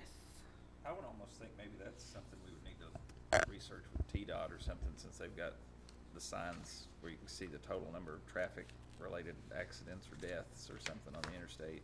Because I know, like what he's saying, there's tourists here that add a cost to us, but then we've got Anderson County residents that maybe have accidents commuting in Knox County, or Anderson County residents that are tourists in another state that have an accident, so I guess it balances out Yeah, it costs Disney quite a bit of money. somehow. Okay, so the first, going back to the questions that you all were asking, the first one was definition of tourism industry and tourism development. And the best definition I could find is through the state. It's in TCA, and I handed you all the whole TCA code. TCA 674-1401. Tourism means attracting non-residents to visit a particular municipality and encouraging those non-residents to spend money in the municipality or county, which includes travel related to both leisure and business activities. And then tourism development means the acquisition and construction of and financing and retirement of debt for facilities related to tourism. And then the State Department of Tourist Development defines a tourist as someone that lives 50 plus miles away and travels to your area. And then I found this also, that the state legislators created the hotel motel tax to be an investment back into the tourism industry to generate more tourism activity, which in turn creates economic impact and generates tax revenue to be used on other services. Just like other taxes, the gas taxes has a specific purpose. Any questions? That was, I believe, number one. So the second one, can tourism money be spent on projects or used to support other departmental services during events? I think these are two questions. So yes, the funds can be spent on tourism-related projects. However, the project has to be conducted on county, state, city, or federal property, or in conjunction with a 501c3. And those are the the county's regulations of giving to a nonprofit. I wish Jay was still here because I think he might be able to explain that better. But those are the parameters that we, the county, are able to give money. And then the other component is it has to be conducting tourism-related activities. For example, museums, there's other nonprofits. The Friends of Norris Dam State Park's a nonprofit. Commerce Museum's a nonprofit. You know, I'm not sure if AMC has they have a Friends of, so it's a nonprofit organization like that. Some of the other projects that we have done in the past was expanding the ramp at Anderson County Park, signage for the David Hall Cabin when they became I believe it was National Register Historic Marker. Partner with the Museum of Appalachia to attend American Bus Association, and we did wayfinding signage and worked on expanding Oak Ridge rowing course, and we also are we've committed funds to the Clinton Pavilion in the parking lot behind Main Street, Market Street. And then the other part of that question is, yes, we can provide funds to pay for emergency services during events. For example, when we had the fishing tournament, we paid a sheriff's deputy to be on site throughout the duration of the event. I think we've had this discussion in conservation board meetings. We can pay park staff if we require them to be on site for a specific event. We also, like for example, Explore Oak Ridge uses tourism funds to pay for police assistance during the rowing events. So that is allowed. A lot of times, if someone's coming into the area and bringing an event, they may trade that off for their fee. You pay for the fire and police, and we'll not charge you as much to bring the event here. And sometimes the event pays for those services. So, any questions there? I'd be curious of your definition, because some of this I think is a little subjective. Okay. Like in terms of tourism development or just tourism in general. So the presentation that we just had from the mayor and from Nathan regarding this training facility, would you look at that as a tourism expense or a tourism related endeavor? I think there would have to be some kind of tourism component. But are you going to use the facility, open it up for event space for someone, like if I was contacted by a group that wanted to, Rocky Top, we talked about doing a script to come in and bring your script and allow them to trade it, cold script. So if that's something that you're going to open it up to the general public for those kind of events, then yes, I could see that. Okay, so I guess the definition where I'm hung up at is, which includes travel related to both leisure and business activities. We talked about a training facility and opening up to make it maybe regional, statewide, national, even that, bringing those folks in to that training facility And then obviously while you're here, go check out the Coal Creek Museum, go check out Norris Lake, go check out, you know, X, Y, and Z. I would think that something like that, and again, I'm just one person, that tourism dollars would make sense. Like if, you know, I'm not trying to pick on the EMS project, but I think a project like that makes sense to utilize tourism dollars. Just something to throw out there. Well, the economic development portion of it as well, because we just saw in that resolution or in the presentation that this would help with economic development, and we give the chamber 10% of the hotel motel for economic development. So I can see that point as well.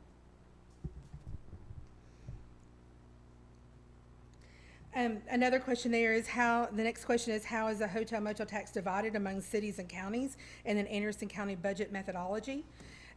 Oak Ridge and Rocky Top enacted a hotel motel tax through an ordinance prior to Anderson County. Anderson County put one through a private act, I believe it was 1993. And then Clinton initiated a tax through home rule status, and which is 3%.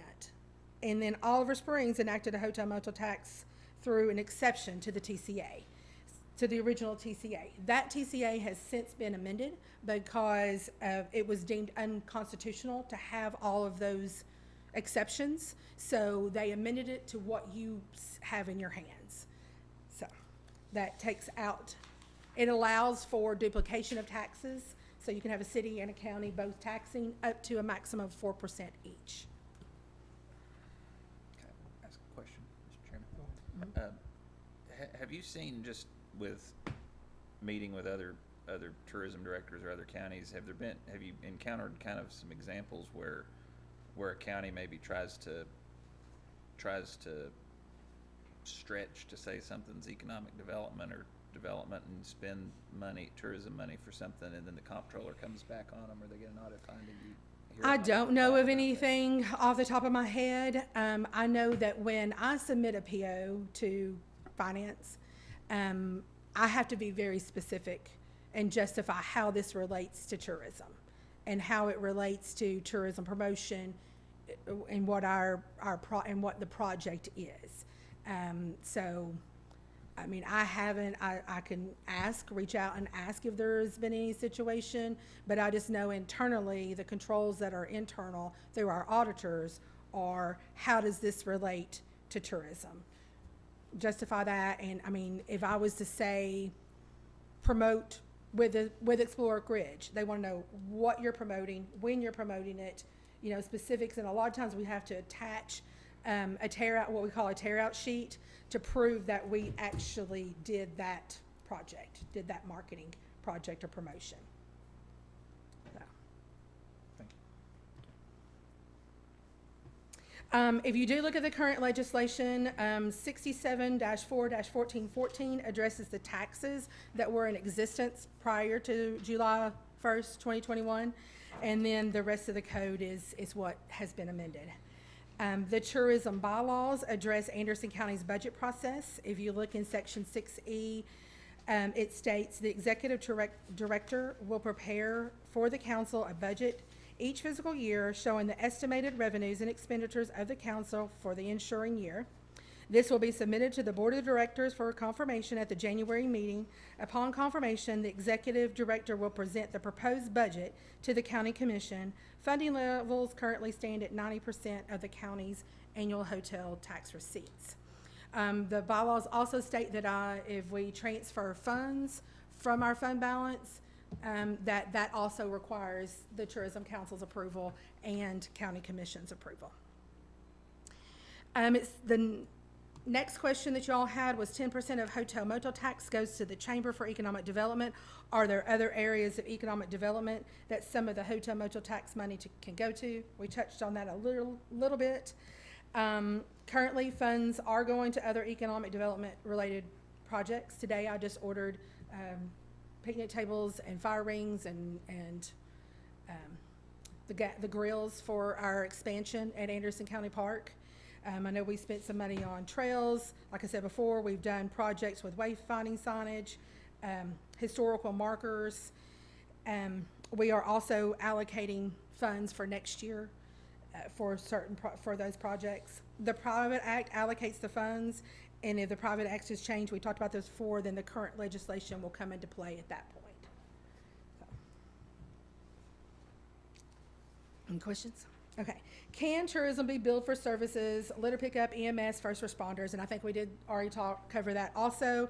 I think, that was answered previously. As long as the activity relates to tourism, we do a lot of litter pickup projects through Norris Lake Project, working with the other 5 counties. We just conducted one at the end of March where we went out to Anderson County Park.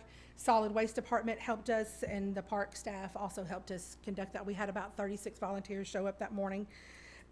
We've been doing that for, I think, 13 years. So, and it's glad to report that we go back to some areas and they're not destroyed again. Some of the areas that just keep getting destroyed year after year after year, we go back and they're cleaned up and we don't have that problem.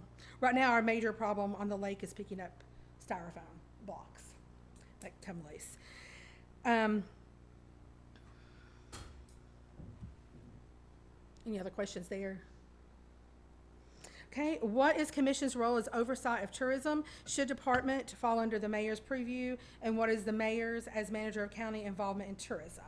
I think that the county commission's role concerning the tourism council is the same as other commission boards. I looked at the list today. I mean, there's an IT advisory board, HR advisory board, library board. We are included in that list, so it's similar to what other departments and boards.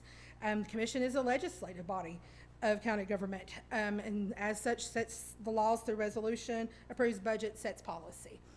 Specifically, if you look at the tourism's bylaws, some other things are outlined there. Commission has representation on the tourism board. There's currently 2 members. The membership says the board of directors shall be comprised of 20 members. The executive director shall conduct a search of potential membership candidates. From that search, the county commission shall be presented a slate of members in writing for approval at the commission meeting in June. The county commission shall have the final appointment authority.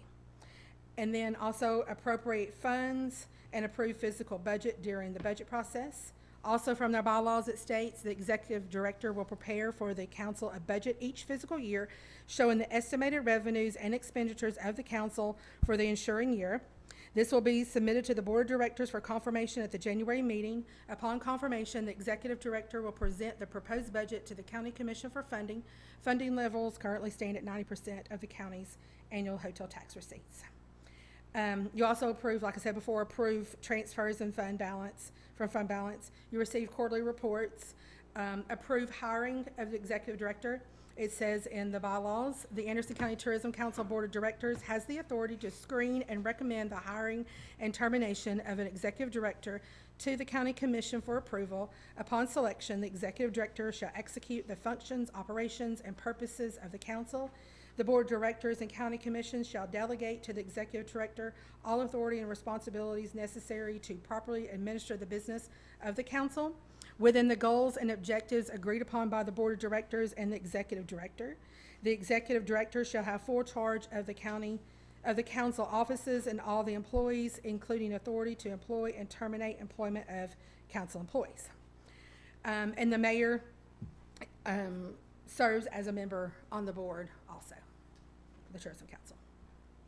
Commissioner Yeager. Your board makeup, is it designated for, I know Oak Ridge has people, hotel have people, can just a regular person serve on your board?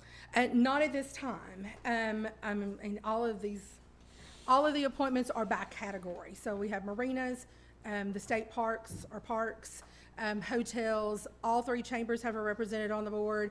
All 5 cities have a representative on the board, 2 from commission, and then the mayor's office. Okay. I'm trying to think if I've missed somebody. And Explore Oak Ridge has a position on the board. All right, thanks. Any other questions? The last one is, with the changing nature of tourism, do we need to revisit the bylaws? What was origin of the bylaws? I'll start with the second part first. The first mention of the bylaws in county commission minutes that I could find was April the 19th, 1999. And I believe that's when tourism became part of county government. Prior to that, they were a separate entity. And all it states in there is that they were approved, and see the folder. So Jeff couldn't find the folder. However, when I came in, I was given a set of bylaws. So this is your bylaws. They have been amended most recently in 2020, and they were also amended in 2008. They were amended one time before that. But in 2020, we changed how vacancies were filled. It wasn't really defined. It just said they were filled. It didn't say how, by whom, any of that. So we kind of defined that a little bit more. In 2008, we made the revision of a advisory board to a board of directors, and also required that the board approve any transfers from the fund balance, because we can put the money, out there. We needed that other step of making sure that that went through an approval process also. And then I know they were changed one other time in my tenure, where commission recommended to add an additional county commissioner to the board, and reduce the quorum due to lack of participation by the cities at that time. So those have been the major changes to the bylaws. Going back to that question, it said the changing nature of tourism. Do we need to revisit the bylaws? I guess I would like a little bit more specifics on the meaning of the changing nature of tourism, I guess what the intentions were behind those terms. I think one of the questions that I've heard is like when the tourism board, approves an expenditure, it's done by, as long as you have a quorum instead of like the majority of the members. Okay. That was one of the things that I've asked maybe to look at. Okay. And the bylaws can be amended. Any person on the board, including the commission representation, can suggest a change, and I'll bring it to them, and then it comes to full commission.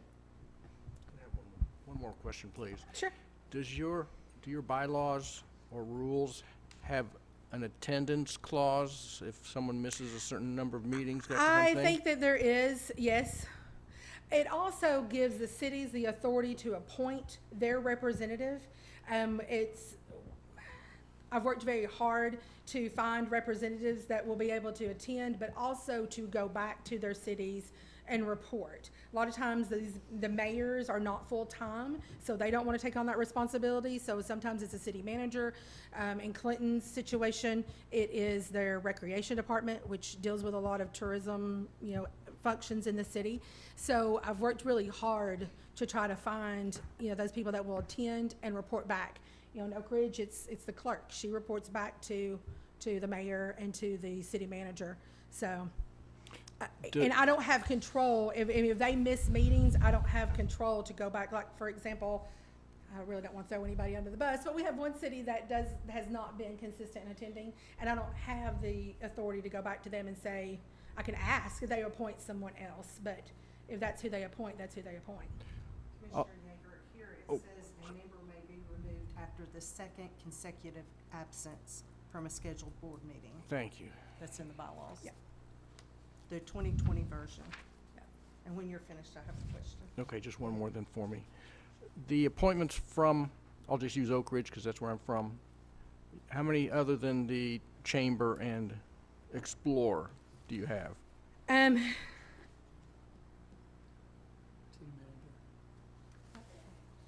That just represents the city of Oak Ridge, the city, the Explorer, Oak Ridge, and the Chamber.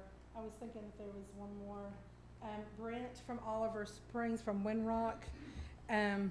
No, did you say Beth Hickman, is she? Yes, Oh, is she? she represents the city. And, okay, so it could be, just as an example, me. Yes. Because it could be any resident of Oak Ridge, or is Yes. it to say, It can say be the anyone city that- clerk? It can be anyone that the city mayor appoints. Okay, So it could be someone from AMSI, it could be you, it could be Gotcha. anyone that the Okay.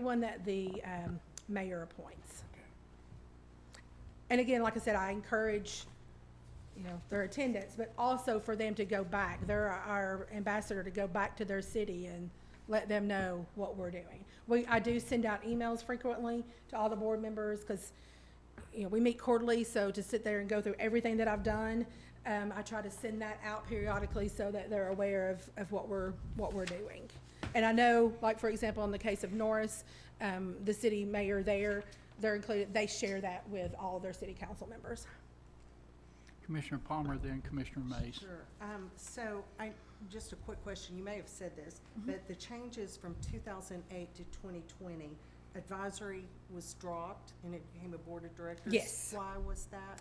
Did you Well, say? basically to give them a little bit more authority, honestly, and take authority away from me. Because I feel like we need to have that board to agree to more. To give them a little bit more meat in the game, so to say. Because I feel like these are tourism professionals. They are, you know, they're just as much in the know about the industry as I am. And so I don't want it just to be my decision. I want to run it through them So before it comes to county commission. You wrote the bylaws? No, I did not. Okay. I've been involved in amending them, but no, they were written before me. Okay. They were adopted in 1999, so they were written before me. And then the board amended the bylaws? Yes, and county commission confirmed the amendments. Okay. And I know that the one to change the quorum and add a commissioner, because it just used to be one commissioner, to add a commissioner was a recommendation by Larry Dickens that he submitted to the Tourism Council, and they made that recommendation. Okay. One other thing, That's so going back the a little bit. compensation, there's a compensation for the board of director members. They shall not receive any compensation for their services. However, they may be reimbursed for expenses incurred in the performance of pre-approved tourism-related business and or travel. Yes. So is that something that we do? That has We do only that? happened twice, Okay. where one of our board members attended a trade show in my absence, and they were reimbursed for their travel. They weren't paid to go; they were just reimbursed their travel.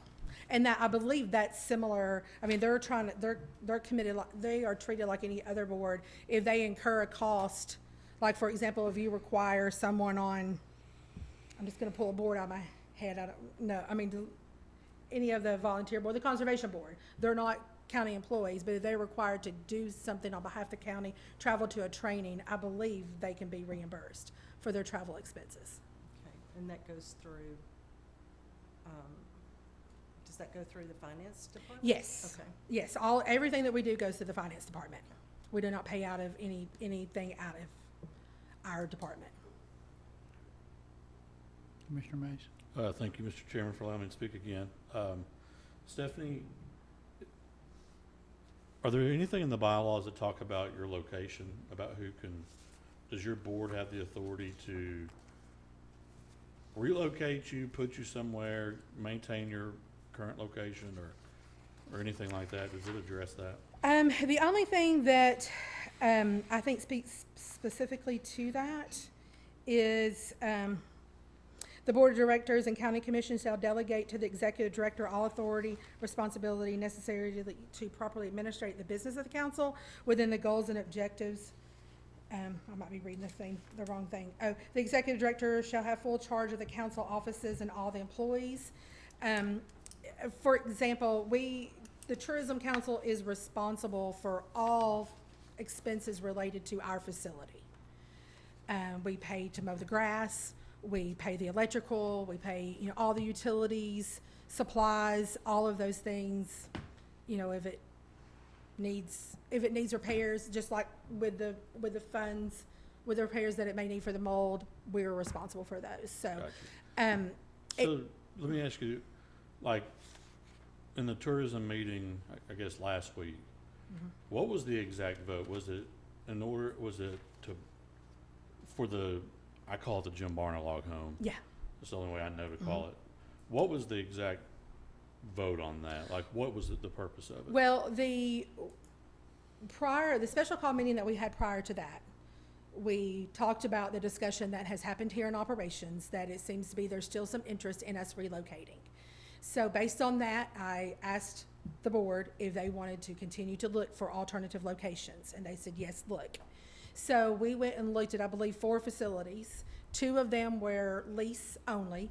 One of them was a lease purchase, and then the 4th facility was a purchase, which was the Jim Barna home. After looking at those 4 facilities, I recommended, and the board members that also looked at those facilities recommended that we purchase the Barna home.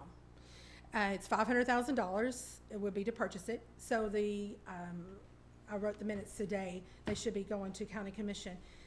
But it was to, I'm just going to say it in steps instead of verbatim. 1, to continue to auction the facility, reserve the proceeds to go to pay for to purchase the Barna home and any moving expenses, and then to enter a contract to purchase the Barna home pending the sale of the current location.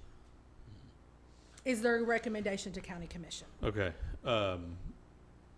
Your current location. Mhm. I know that there was funds approved to remediate some serious mold issues. Yes. But there are tons of other repairs needed. The immediate repair that would be needed is to properly treat the wood. Yeah. Would be the immediate But- repair. The but roof, we have looked at the roof. We're trying to get away, I think, as a county from like our current EOC center, the evidence building that's right here centrally located. Just bad buildings. With that, how much work is needing to be done? I mean, that building's been up there for a long time. 1998. I can't imagine. Which building? I'm sorry. Jim Barna. I do not know when it was built, but I will say that there has been a lot done to that recently. It was wood was retreated and stained. The roof was replaced, and I have a list that's going to come to county commission, and there is a new heat and air system. What's the interest in the building? Location, that it also provides meeting space and additional office space that we need, and that it is still located within that proximity to the interstate.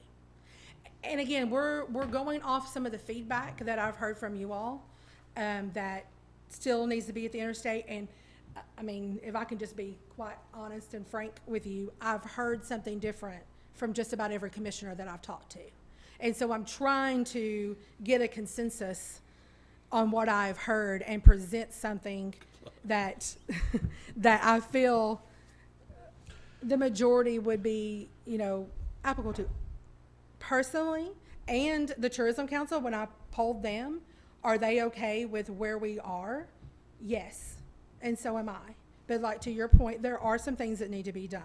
I do know that and I will say, this is prior to me also, the wood was not treated properly the first time.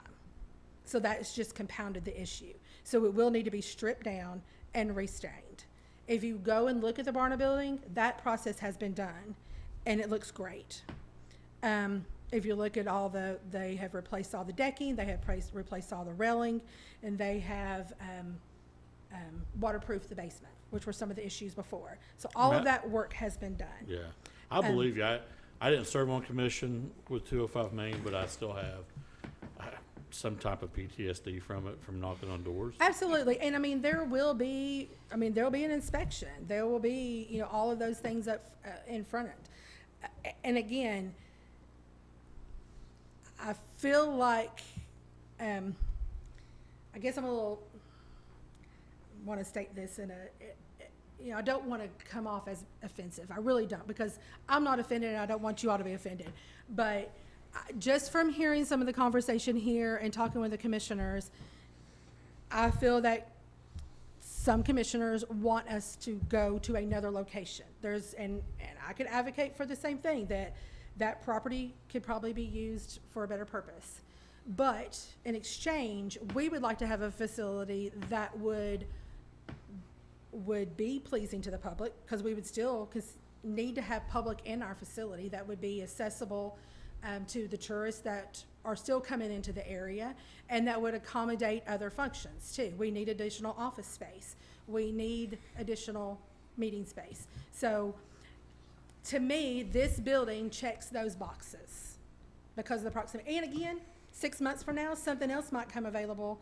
But I feel that in order for us to move forward and do what we need to do and continue with what our main purpose is, then I think we need to make a decision one way or the other. Are we going to stay where we are and make needed repairs? Or are we going to move into a new facility? And we can only make that decision based on what is currently available. And when you look at LoopNet, Realtor.com, these are the things that are readily available and move-in ready. And that facility is move-in ready. So that's why we came to that decision. Commissioner Anderson. Thank you, Mr. Chairman. The high bidder, when we first surplused the current location, he seemed like he was interested in several parcels right around there. So Yes. if you were to buy the Jim Barna home, does that change his plans, do you think? Not with that I'm aware the of. other building? They or- were talking to the Jim Barna because of the road access. If you look at the property, the access that goes in between Golden Girls and our current location is owned by the Jim Barna building. So it's not a right of way, it's not access, it is owned. So they wanted access to come out, to make that an exit. I'm assuming to kind of put the parking in front and come out that location. Okay, I guess my worry is that last year it was worth $660,000 or whatever to him, but if you can't get the other pieces to the puzzle, is it only gonna be worth $550,000 and then we're selling it for less than we could have, or something like that? Well, and we're basing our minimum off of an appraisal. So, Right. I mean, I feel like it is responsible to the county to ask what the property is worth. And if it doesn't bring that, then we need to wait. One of the, go ahead. No, go ahead. Well, no, I feel like that and I'm part of the problem, being in this revolving door of this conversation. And I believe at the end of the day, this is all about where you're gonna be. And I personally feel like, as for me, buying the Jim Barna log home, and then I don't think that makes sense from a standpoint of trying to advertise that property for what we really want it to be. But I also don't think it makes any sense for you to stay where you're at. I know that's speaking out both sides of my mouth, sometimes it feels like. I personally feel like that we need to do something now. I feel like that relocating is something that you should do. I don't think Jim Barna is the answer, but I also will never support putting money into that building. And just for the sake of discussion, I'd like to make a motion that we temporarily relocate tourism to the vacant space next to finance until we can come to a final decision, until the new location is move-in ready. We got a motion, do we have a second? Second. Okay, discussion on the motion? Could you tell me where this space is? It's where the purchasing department used to be. They're no longer there? No, all of that is open, and that was brought up today in Finance Committee, is that space is by Robbie. Robbie has consolidated a big part of his office. I think Catherine is the only true purchasing That's correct. employee left in they're cross-training everyone, so therefore Royden's office, the open space, all of that is now available. And that was confirmed today by Robbie in Finance. But for me, it's just, I'm not saying that's a permanent location. I'm just saying that I don't think it's wise to put money in a building that we have no intent of keeping, and that will be bulldozed the moment it is sold. And you were willing to relocate for 18 months to be at the chamber. I think this is adequate enough space for that time period, but it gives us more time to get into a more move-in ready position that makes sense, not for just tourism, but for the people that we represent. too. So, Commissioner Anderson. Thank you. I know tourism, I know the industry's changing, and I know maybe the Welcome Center's not got as much foot traffic, but it's hard to visualize a Welcome Center behind a secured entrance like we've got in the courthouse. And I feel like their mission is better served, not necessarily right here. Maybe it's across the street in the lease space. Maybe it could be at DARC for a year or a year and a half or something, or maybe somewhere else, but I just don't see it really working right here in the courthouse. But so I don't think I can vote for that, but I would support selling the log cabinet. I supported it last time. I would support that again. I think we should move, but I'm not sure here's the place. Mr. Chairman, what came of the facility or the lease space that Commissioner Yeager? That was brought up at the tourism board meeting as an alternative, and the decision from the tourism board was to purchase the Jim Barna home, or log building. If I may, I guess, a concern I have is what happens with the proceeds of the building. And, I know, we were looking at a temporary location, but we had a final destination planned. And so I guess my concern at this point would be that's just gonna be open-ended. I would love to see you go to the lease space next door. I think that would be an ideal location. To me, sometimes, there's a lot of times where buying makes sense, but sometimes, especially in government world, it doesn't always make sense. Just by pure calculations today, on the high end, it would take, if we're using the chamber as an example, the $800,000 commitment, it would be 51 years before that money was realized. Well, I'd be dead and gone by then, but not to mention any investment mechanisms that we put in place with dollars that we have that would return. I just think leasing makes sense, and I understand the need for a meeting space. I do understand that. Now, the chamber just revealed a beautiful rendering that I can't imagine the $120,000 a year that we give them, that they would not be open to us utilizing meeting space. And I get Commissioner Anderson's concern about being behind a closed facility. I get that. However, it wouldn't cost us anything. I see where you're coming from being open-ended, but I think that the location next door would be, Stephanie, you said yourself, you don't get the traffic, Well, and I understand that that's kind of what we fixated on, but I've also said that we do need additional space. There are other functions that we can serve as a tourism entity in this county that are similar other counties serve. Other counties have expo space, meeting space.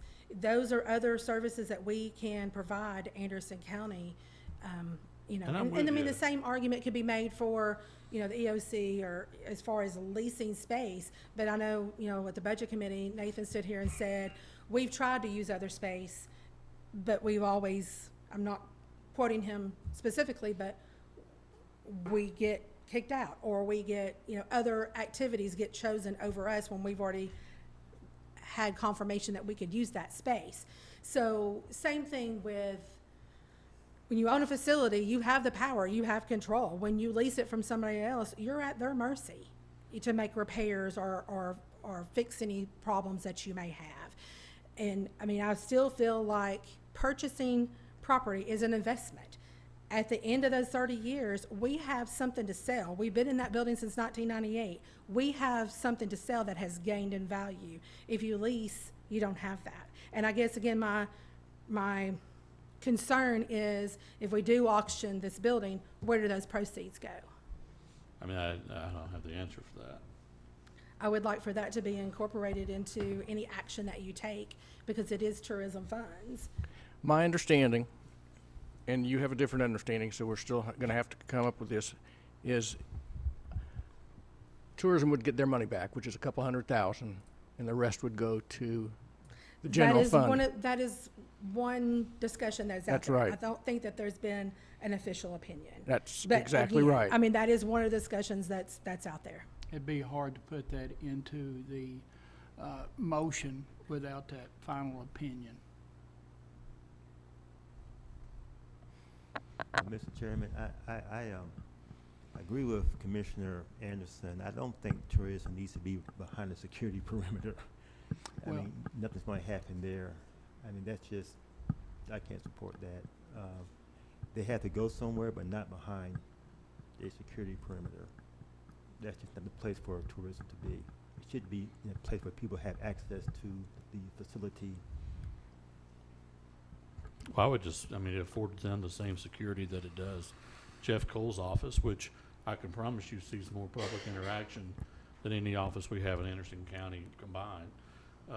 Not to mention the other fee offices, mine is probably the circuit court clerk's office, that deal with just the general public on a daily basis. So property tax season, for an example. You know, it's just another secure, you know, and again, it's up to this body to vote it up or down. It's a free location, and to be honest with you, I think it's, while it may seem open-ended, it's at least a step. Commissioner Palmer. Thank you. Remind me again of your needs for additional office space. We have a vacant sales position, so we need 3 offices. Okay, and you currently have 2. 2. And how many were across the street? There were more than 3, I remember, right? More than 3? The Barna facility? No, Or, one oh, across the yes, street. I believe so. Yeah. I mean, and I have some concerns. There were pros and cons to all the facilities that we looked at. There were 4 that we looked at total, and there were pros and cons, I think, to all 4 facilities. This is what we come to a consensus that this would be the best opportunity for tourism at this point. I have one more thing. There are things that would not have to be paid for in a leased facility, such as utilities, maintenance and repair,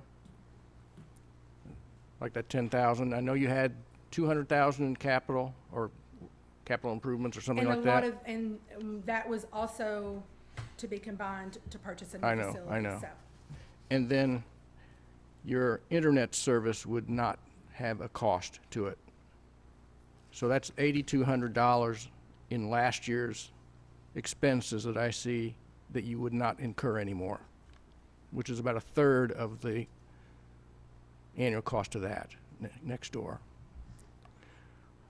I've been in favor of that building, as you know, and I'm still in favor of it, but we'll see where it goes. yeah.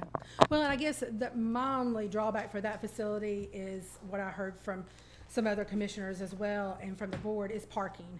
There's a concern, I mean, we want to be accessible to the public, and so the concern there would be parking.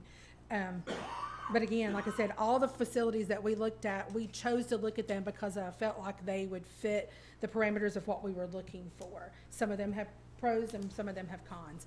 That's gonna be in our report to county commission, so. And I guess, I mean, to me, this kind of seems, I mean, I just don't know how to proceed with the recommendation that the Tourism Council made at this point. But that will be going to county commission. Anybody else? All right. And Mr. Chairman, I would ask, maybe the mayor may know, or chairman, or, I mean, if there's available space in the DARC building or a county government building that is not behind a closed, you know, I'm happy for the motion to be amended, but I mean, I don't know if there's if that space is still available. So we're looking at, the space in the courthouse as a temporary thing until Yeah, I don't see, perhaps I can't, agree. no, I would never support it being a final destination, Okay. but, I would just request if that is part of it, just so that we would have something to prepare for the future, that the funds from the proceed of the building are reserved into future plans for tourism. That is, regardless of an opinion, that is an action that you can take to reserve those funds, yeah, I mean, regardless of an opinion. I mean, my motion is what it is, so it would be up to you guys to try to want it, but I'm not in favor of making that decision as part of the motion. Anybody else? All right. In the other day when I talked via phone about the drawbacks on a Barna home, is basically because some of the statements were made about the present location, about how those buildings are not energy efficient, how there's so much upkeep. I mean, it was just, you did a really good job saying why we need to move out of it. Well, You did. I will concede that all of that is still true. Yeah. There's a couple of advantages to. Well, hold on a second. And then to the point that when we talked about the visitation, is that you said that your employee just twiddles their thumbs most of the time because nobody comes in. So that was one of the other things, you know, that we took in consideration about moving. And then one of the things why I voted to sell the building is because it was, you know, it was in bad shape. And the economic advantage it would be to the city of Clinton and Anderson County, because even it was talked about a little bit about what the developer planned to do with the adjacent property, possibly purchasing it as well, to put something in there, which, you know, we don't know exactly what that would be, but if they're interested in purchasing all this property, it's gonna be something that's very advantageous to the citizens of Anderson County, especially in Clinton. So that's another reason why I would support that. Yesterday morning when I was putting out the flags, I was at the interstate, starting my first flag, and there's a lot right there beside the interstate. I mean, it's got perfect view. And I thought this would be a great place for our tourism building, because you would see it coming and going on the interstate. I don't know what it sells for, but it's a lot right beside the Advance. It's been there forever. And I thought, man, that'd be great. And, you know, could you build it for $800,000? Are they going to build, you know, the chamber building for me? And I see that's what they're trying to raise money for. Or that was their goal. So I don't know. Just, you know, I just have to look at that. And as far as moving into, you know, the courthouse, you know, for a little bit of time, and, you know, and I have expressed concerns about, you know, people working in that building with the mold, and then it come out to be it's not as bad as what we thought, and the roof was not bad.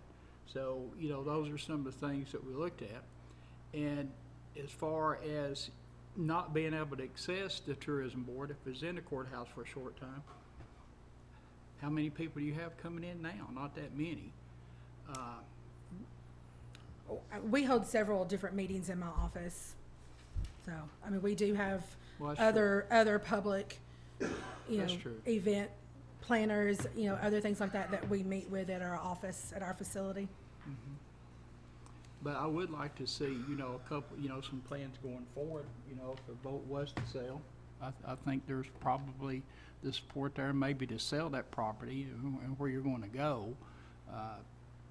You know, I see you standing in the courthouse. No, I like the property across the street as well. But I mean, it's, you know, the motion is for just a temporary thing till we decide. And how long is that lease? Is it a? I haven't gotten into any negotiations yet. I didn't ask. Okay, because I mean, if you could get it for, you know, it's renewable every year, Yeah, I don't know. What's the legal length of a lease? Whatever you define it as. I mean, you Yeah. could, you could do month to month, you could do. I know like for most contracts, it's 5 years. Okay. But then I think you can do long-term, I don't know with the lease. Okay. So I know some things can be like, 20-year, the option to renew for 20, I think the max you can go is a 40, but I don't know You know, it may be, and I do this, is I do a yearly lease, and if you don't, if you don't give 90-day notice, well, then it's automatically renewed. Okay. So, I mean, that's something that you'd have to see. I would like to go back and address one of the things that was stated about the Barna facility. There are differences between our facility and their facility. And again, I go back to treating the wood properly. That building has been treated properly. We have an issue with border bees. The other day, we were inundated with them. I drove up to their facility. There were no border bees, not a one. I saw one wasp. So again, that just goes back to, and I have a list of things that have been done to that facility. There is also, has more of a drywall interior than our building. Our building is all exposed wood and a metal roof with no insulation between the wood and the roof. That is not the case in that facility. So it is insulated better and provides better utilities there. So our utilities would be about the same. I asked for their utility cost and they would be about the same. And that is, their facility is occupied 7 days a week, where ours is typically 5 days a week. So there are some things that we looked at that facility that have advantage over our facility, our current facility. What about the cost to go in and redo the building? In other words, take down walls, or would you just use everything as it is? Yes, it is move-in ready. I mean, there's already bedrooms set up that could be offices. It's basically move their furniture out and move ours in. Where would you have your meeting space? In the basement, that is all open, one big area. And there's public restrooms, handicap accessibility on that floor, and all the IT, all of that is already in that facility there. The IT, or the mechanical room, is right there in that same area. Okay. Anything else? And Commissioner Mays, you opened up the opportunity maybe to make an amendment, like sort as, and I'm just thinking out loud here, is if Commissioner Yeager came up with a way to maybe do a year lease or 18 or 2-year lease, which goes back to your point about being somewhere else for 18 months. Could you, or would you consider putting that in? And if you can't something work out, and then go to the courthouse, or? Yeah, I mean, I'm open to that, and I'm open to, if we determine that the DARC building's available, then they can accommodate them. That way it answers the concerns of not having a welcome center behind, security guards. I'm open to that as well. Would you be open to maybe looking at the DRC building and the Yeager building? I mean, how long will it take for them to move into? Like that. You know, The Yeager this, building? yeah, Yeah, Yeager building, yeah. I thought you meant Senator Yeager. Yeah, no, that one. Yeah, you know, I mean, again, I'm open. because Wish.com. he has to know, right? So I'm just saying that I really feel strongly about the tourism board being behind the security. No, I understand. Yeah, and so if we do this, let's just skip over all of that and just look at those two facilities, particularly the Yeager building, as it's been called now. Let's just look at that and just go from there. Why go around Well, the I circle? think the issue well- is, hold on a second. Yeah. I think the issue is, like he was talking about, is the mold and the condition of the building, Oh, there?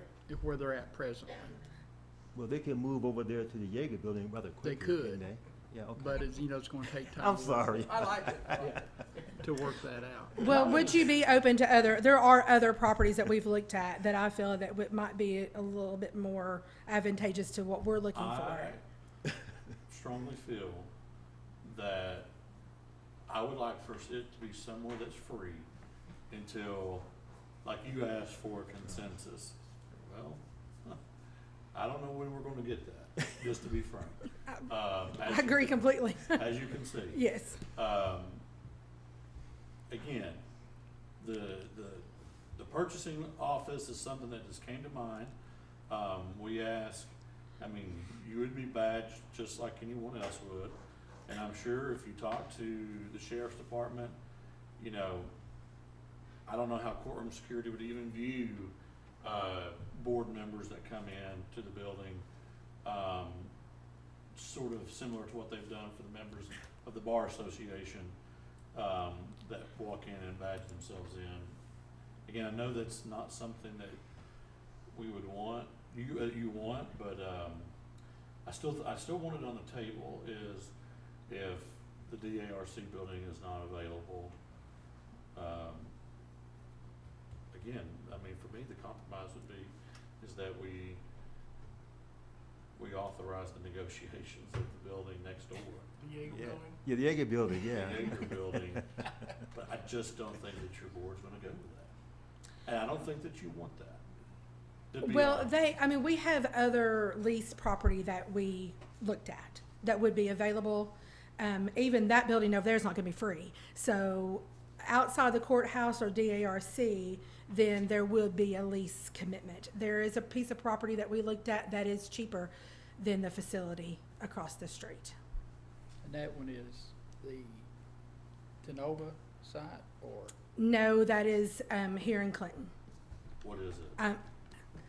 I don't really want to divulge it right now because of the, well, and I'm not I'm trying to just being hide. honest No, with you, I mean, though. honestly, Tyler, Commissioner Mays, I'm not trying to hide anything. I was contacted, we went and looked at the property. I was told the current tenant does not want it publicized that they are moving. So I will check, I will let you know Monday. I'm not trying to hide anything or not being transparent. I'm just trying to abide Okay. by the wishes. They were just saying, we know you're looking.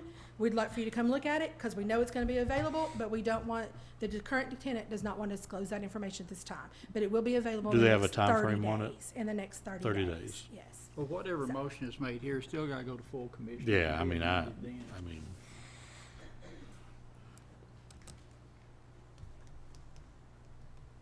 I mean, we have been looking for facilities. Like I said, I've gotten enough feedback from commissioners that, yes, they want to look at another facility.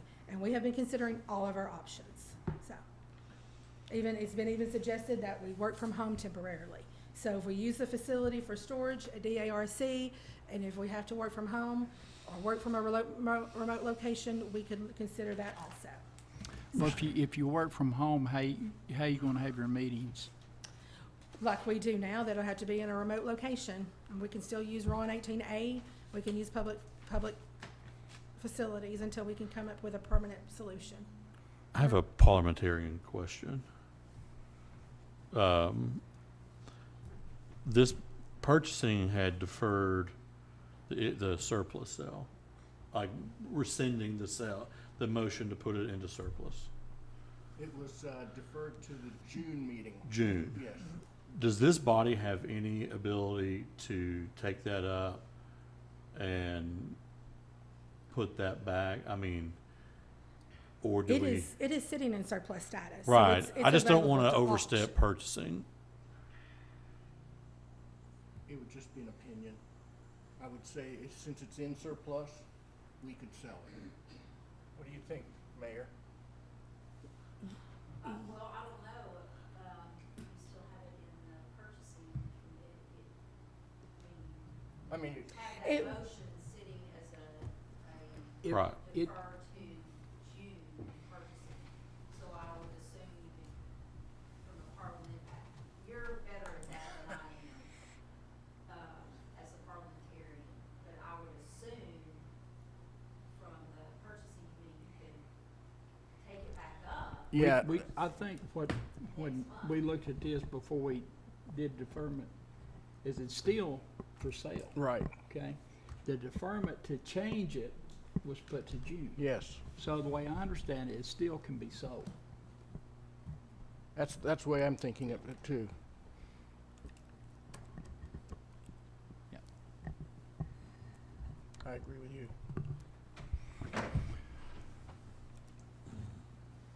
I do think though, so that auction,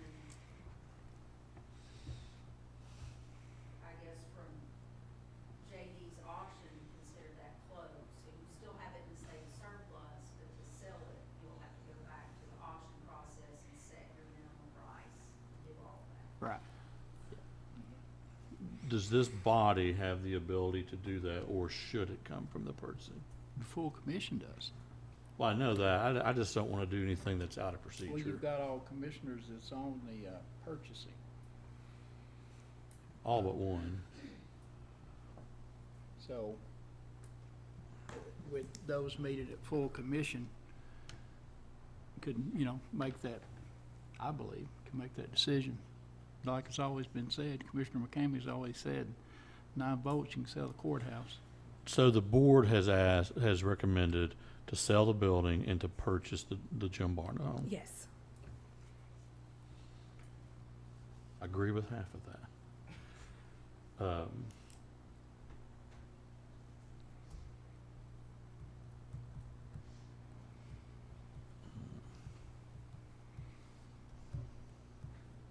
You know, one of the things that could be done is you split it, work at home part of the time, and then the whatever's gotta be done government-wise could be done here at the courthouse. I mean, I fully support at-home work. It's kind of my new hangout. It's pretty awesome, I'm telling you. I don't see the difference. I mean, I don't know, how will the visitors come to your home? No, If they're not gonna come through the security of the courthouse. Yeah.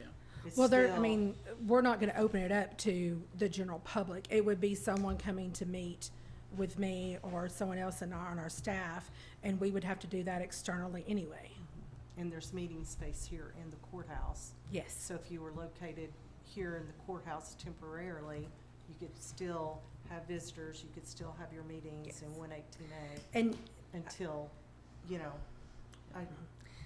a consensus could be reached. And I would, And I would like the still ferry advocate, idea. I'm sorry, I didn't mean to interrupt you. That's fine. I would still advocate for purchasing, a facility for tourism, but what we looked at in the interim was locating all of our materials, all of our storage, our network in a secure location at DARC, and then, working remotely or working out of that facility. Because again, it wouldn't be conducive to meeting with the general public either. You wouldn't hang a welcome center sign, you know, and Oh, welcome the I was- public. If I remember correctly, I thought you were going to the, where Chamber's located now.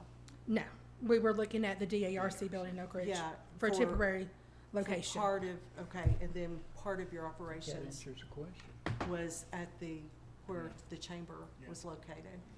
Cause I remember asking that question, and that's what I, Yes, so we could use that facility for a public face, yes. okay. Yes. Mr. Chairman, I'd like to call the question, go to a vote. Okay. Second. And the amendment, without any amendments? I haven't heard any. Okay, so it's just as presented. Okay. Could you restate the motion? The motion is to sell the building, put it up for sale. We've had discussion on that. And the second one was the second part was for the tourism board to move into the courthouse to occupy the room in the finance department until something else can be worked out. More permanent, okay. Yeah, it's not a permanent home, Okay. but it's just until things can be worked out. Is that the way everybody understands it? I didn't know that the sale was part of the original motion. Yeah, that wasn't part, yeah, now that We just discussed that. yeah. Okay. So it's just for them to move out, Okay. To move here, okay. okay? And Well, not There was talks of amendments, and I'm open to them, but I haven't heard any amendments to. Well, see, that's what I was So the- thinking, if she was willing to move into the ARC, why can't we just go ahead and do that? And see, there are a lot of, and mine was put her storage in the ARC, let them work from home. Yeah. There's another option too, so we've got Is that in the three form of an options. amendment? Mine? Are you asking to amend the motion? Called the question, let's just vote. Go back to the drawing board. Yeah, we need to vote on the call. Okay, to let's question. vote. All right, the vote is to move into the courthouse on a I think temporary it's to basis. vote on the call the question. Yeah. Usually when you call a question, that's it. No, you got a second and a vote, Okay. and a All right. 2/3. Two-thirds majority. Can I ask a question? Sure. I know this, so you just tell me what I need to do. I'm Maria Hicks. I am with Rocky Top Chamber of Commerce, and I'm chair of the tourism board. And I guess my question is, I'm not real sure as a board as what we're doing. We're trying so hard to make everybody happy, and it's not working. Is it just the Barna home that you don't like? Is it? I mean, why? I'm not sure why we would want to rent a facility when we have the funds to purchase, and we know what we want, and as a board, with all these different people making up the board, has met, talked about it, and discussed it, but we're still not making everybody happy. I'm not sure what we're doing wrong and where we are as a board. We make the decisions and then we get nowhere. So that's does that make sense, my question? I just feel like I feel like the redheaded stepchild running in a circle trying to catch my tail. I understand. That's why you got so many different opinions up here as well. Yeah. Yeah. But I mean, we looked at several buildings, and the cost was phenomenal as to rent when we found this building that's in great condition, exactly what we were looking for. Never thought we would find something exactly that we were looking for that we wouldn't really have to change anything to, but we have, and I feel like it's still not good enough. So I'm just a little confused. When did the Jim Barna Log Home become available? I feel like it's sit up there pretty empty for a long time. She rents it. It's not empty. She does a VRBO, Yeah, vacation, whatever it is. She does that. So she purchased it in 2017. when they went, when Barna When went did it under. become available? It is, I've been in communication with her about the availability. They are going to officially list it based on this decision. If we do not purchase it, then they will relist it. Okay, so the motion is, what we're gonna vote on is call the question. If this goes through, then we will vote on the original motion. Is that the way everybody understands it? Yes, it is. Okay. All in favor of calling the question without further discussion, say aye. Aye. Motion passes. Now we'll go back to the original motion. Can I just ask a clarification question? So it's just to relocate the tourism employees to the courthouse. It's not to sell the building at this time? That's correct. Okay. That's correct. Any other discussion on that? All in favor? Aye. I'm a no. Okay. No. Commissioner Barron? Motion passes. Okay. All right. Next, under new business, is Commissioner Allen. Yes, the commission website has a couple of typos there that just needs to be fixed. That's all. It's nothing, a big deal. But if you scroll down, you go to the site and you scroll down and you see the handsome face of Phil Yeager and the handsome face of Bob Smallridge, 8th district, but they're listed as being in the 7th district. So I think that should be fixed. Don't know how that happens, but it should reflect it. Is Annette in charge of the? Annette, are you in charge of the county website commission page? And parts of it I am. Oh, really? Yes. Oh, She's the go-to lady. okay. Yeah, but if you look I at. will make those changes. seen If you don't care to email those to me, I'll be happy to Absolutely, make those yeah. changes. Yeah. Can I text it to your phone? Yes, absolutely. If you just want to take a picture of it and send Yeah, I already have that. What's your phone number?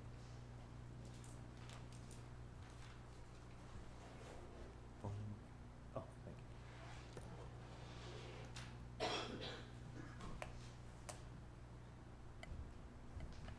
you. That's all I have. Okay. Anything else come before this committee? Mayor?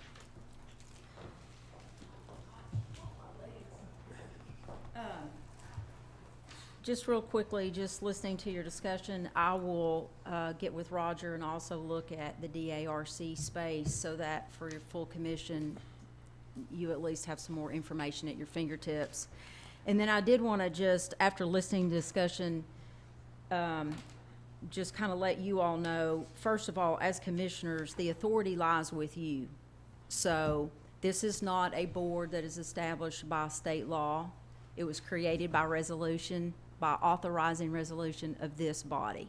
So you could, in fact, and I'm not advocating for this, but just to kind of use an example of your authority, you could completely dissolve this council. The authority for its very existence was created by you. It can be modified by you. It can be dissolved by you. And so I just kind of wanted to let you know that. This isn't like the Conservation Board, which is a statutory board. Then the county sets the number of seats, or the 911 board was established by referendum. So there are different levels. So this one was created by resolution. And then another thing that I do want to point out is normally the county mayor actually has very few authorities. And so kind of one of my jokes with my fellow mayors is all of the responsibility and none of the authority, or all of the blame and none of the authority. And under law, unless specified, you know, for instance, BZA is a appointment authority held solely by county commission. If it's not specified in law, then oftentimes the general default is the county mayor has the appointing authority. So even for this council, when I'm listening to things here tonight, there is no appointing authority. The confirmation lies with you, but the appointing authority created seems to be a default where it's internal. And so it's kind of a circular appointing authority. So those are things that may, to your point, Commissioner Yeager, when you brought up, could I be on it?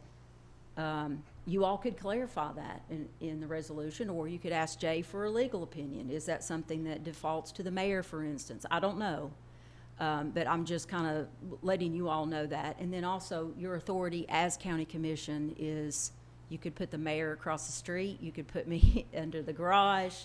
You all control the authority for where any and all operations are. So just kind of letting you know some of those things here tonight. Being the only commissioner here that served under the 57 and now the 81 Act, she's telling you exactly the truth. Yeah. Anything else come for this committee? Seeing none, we'll call it adjourned. Thank you.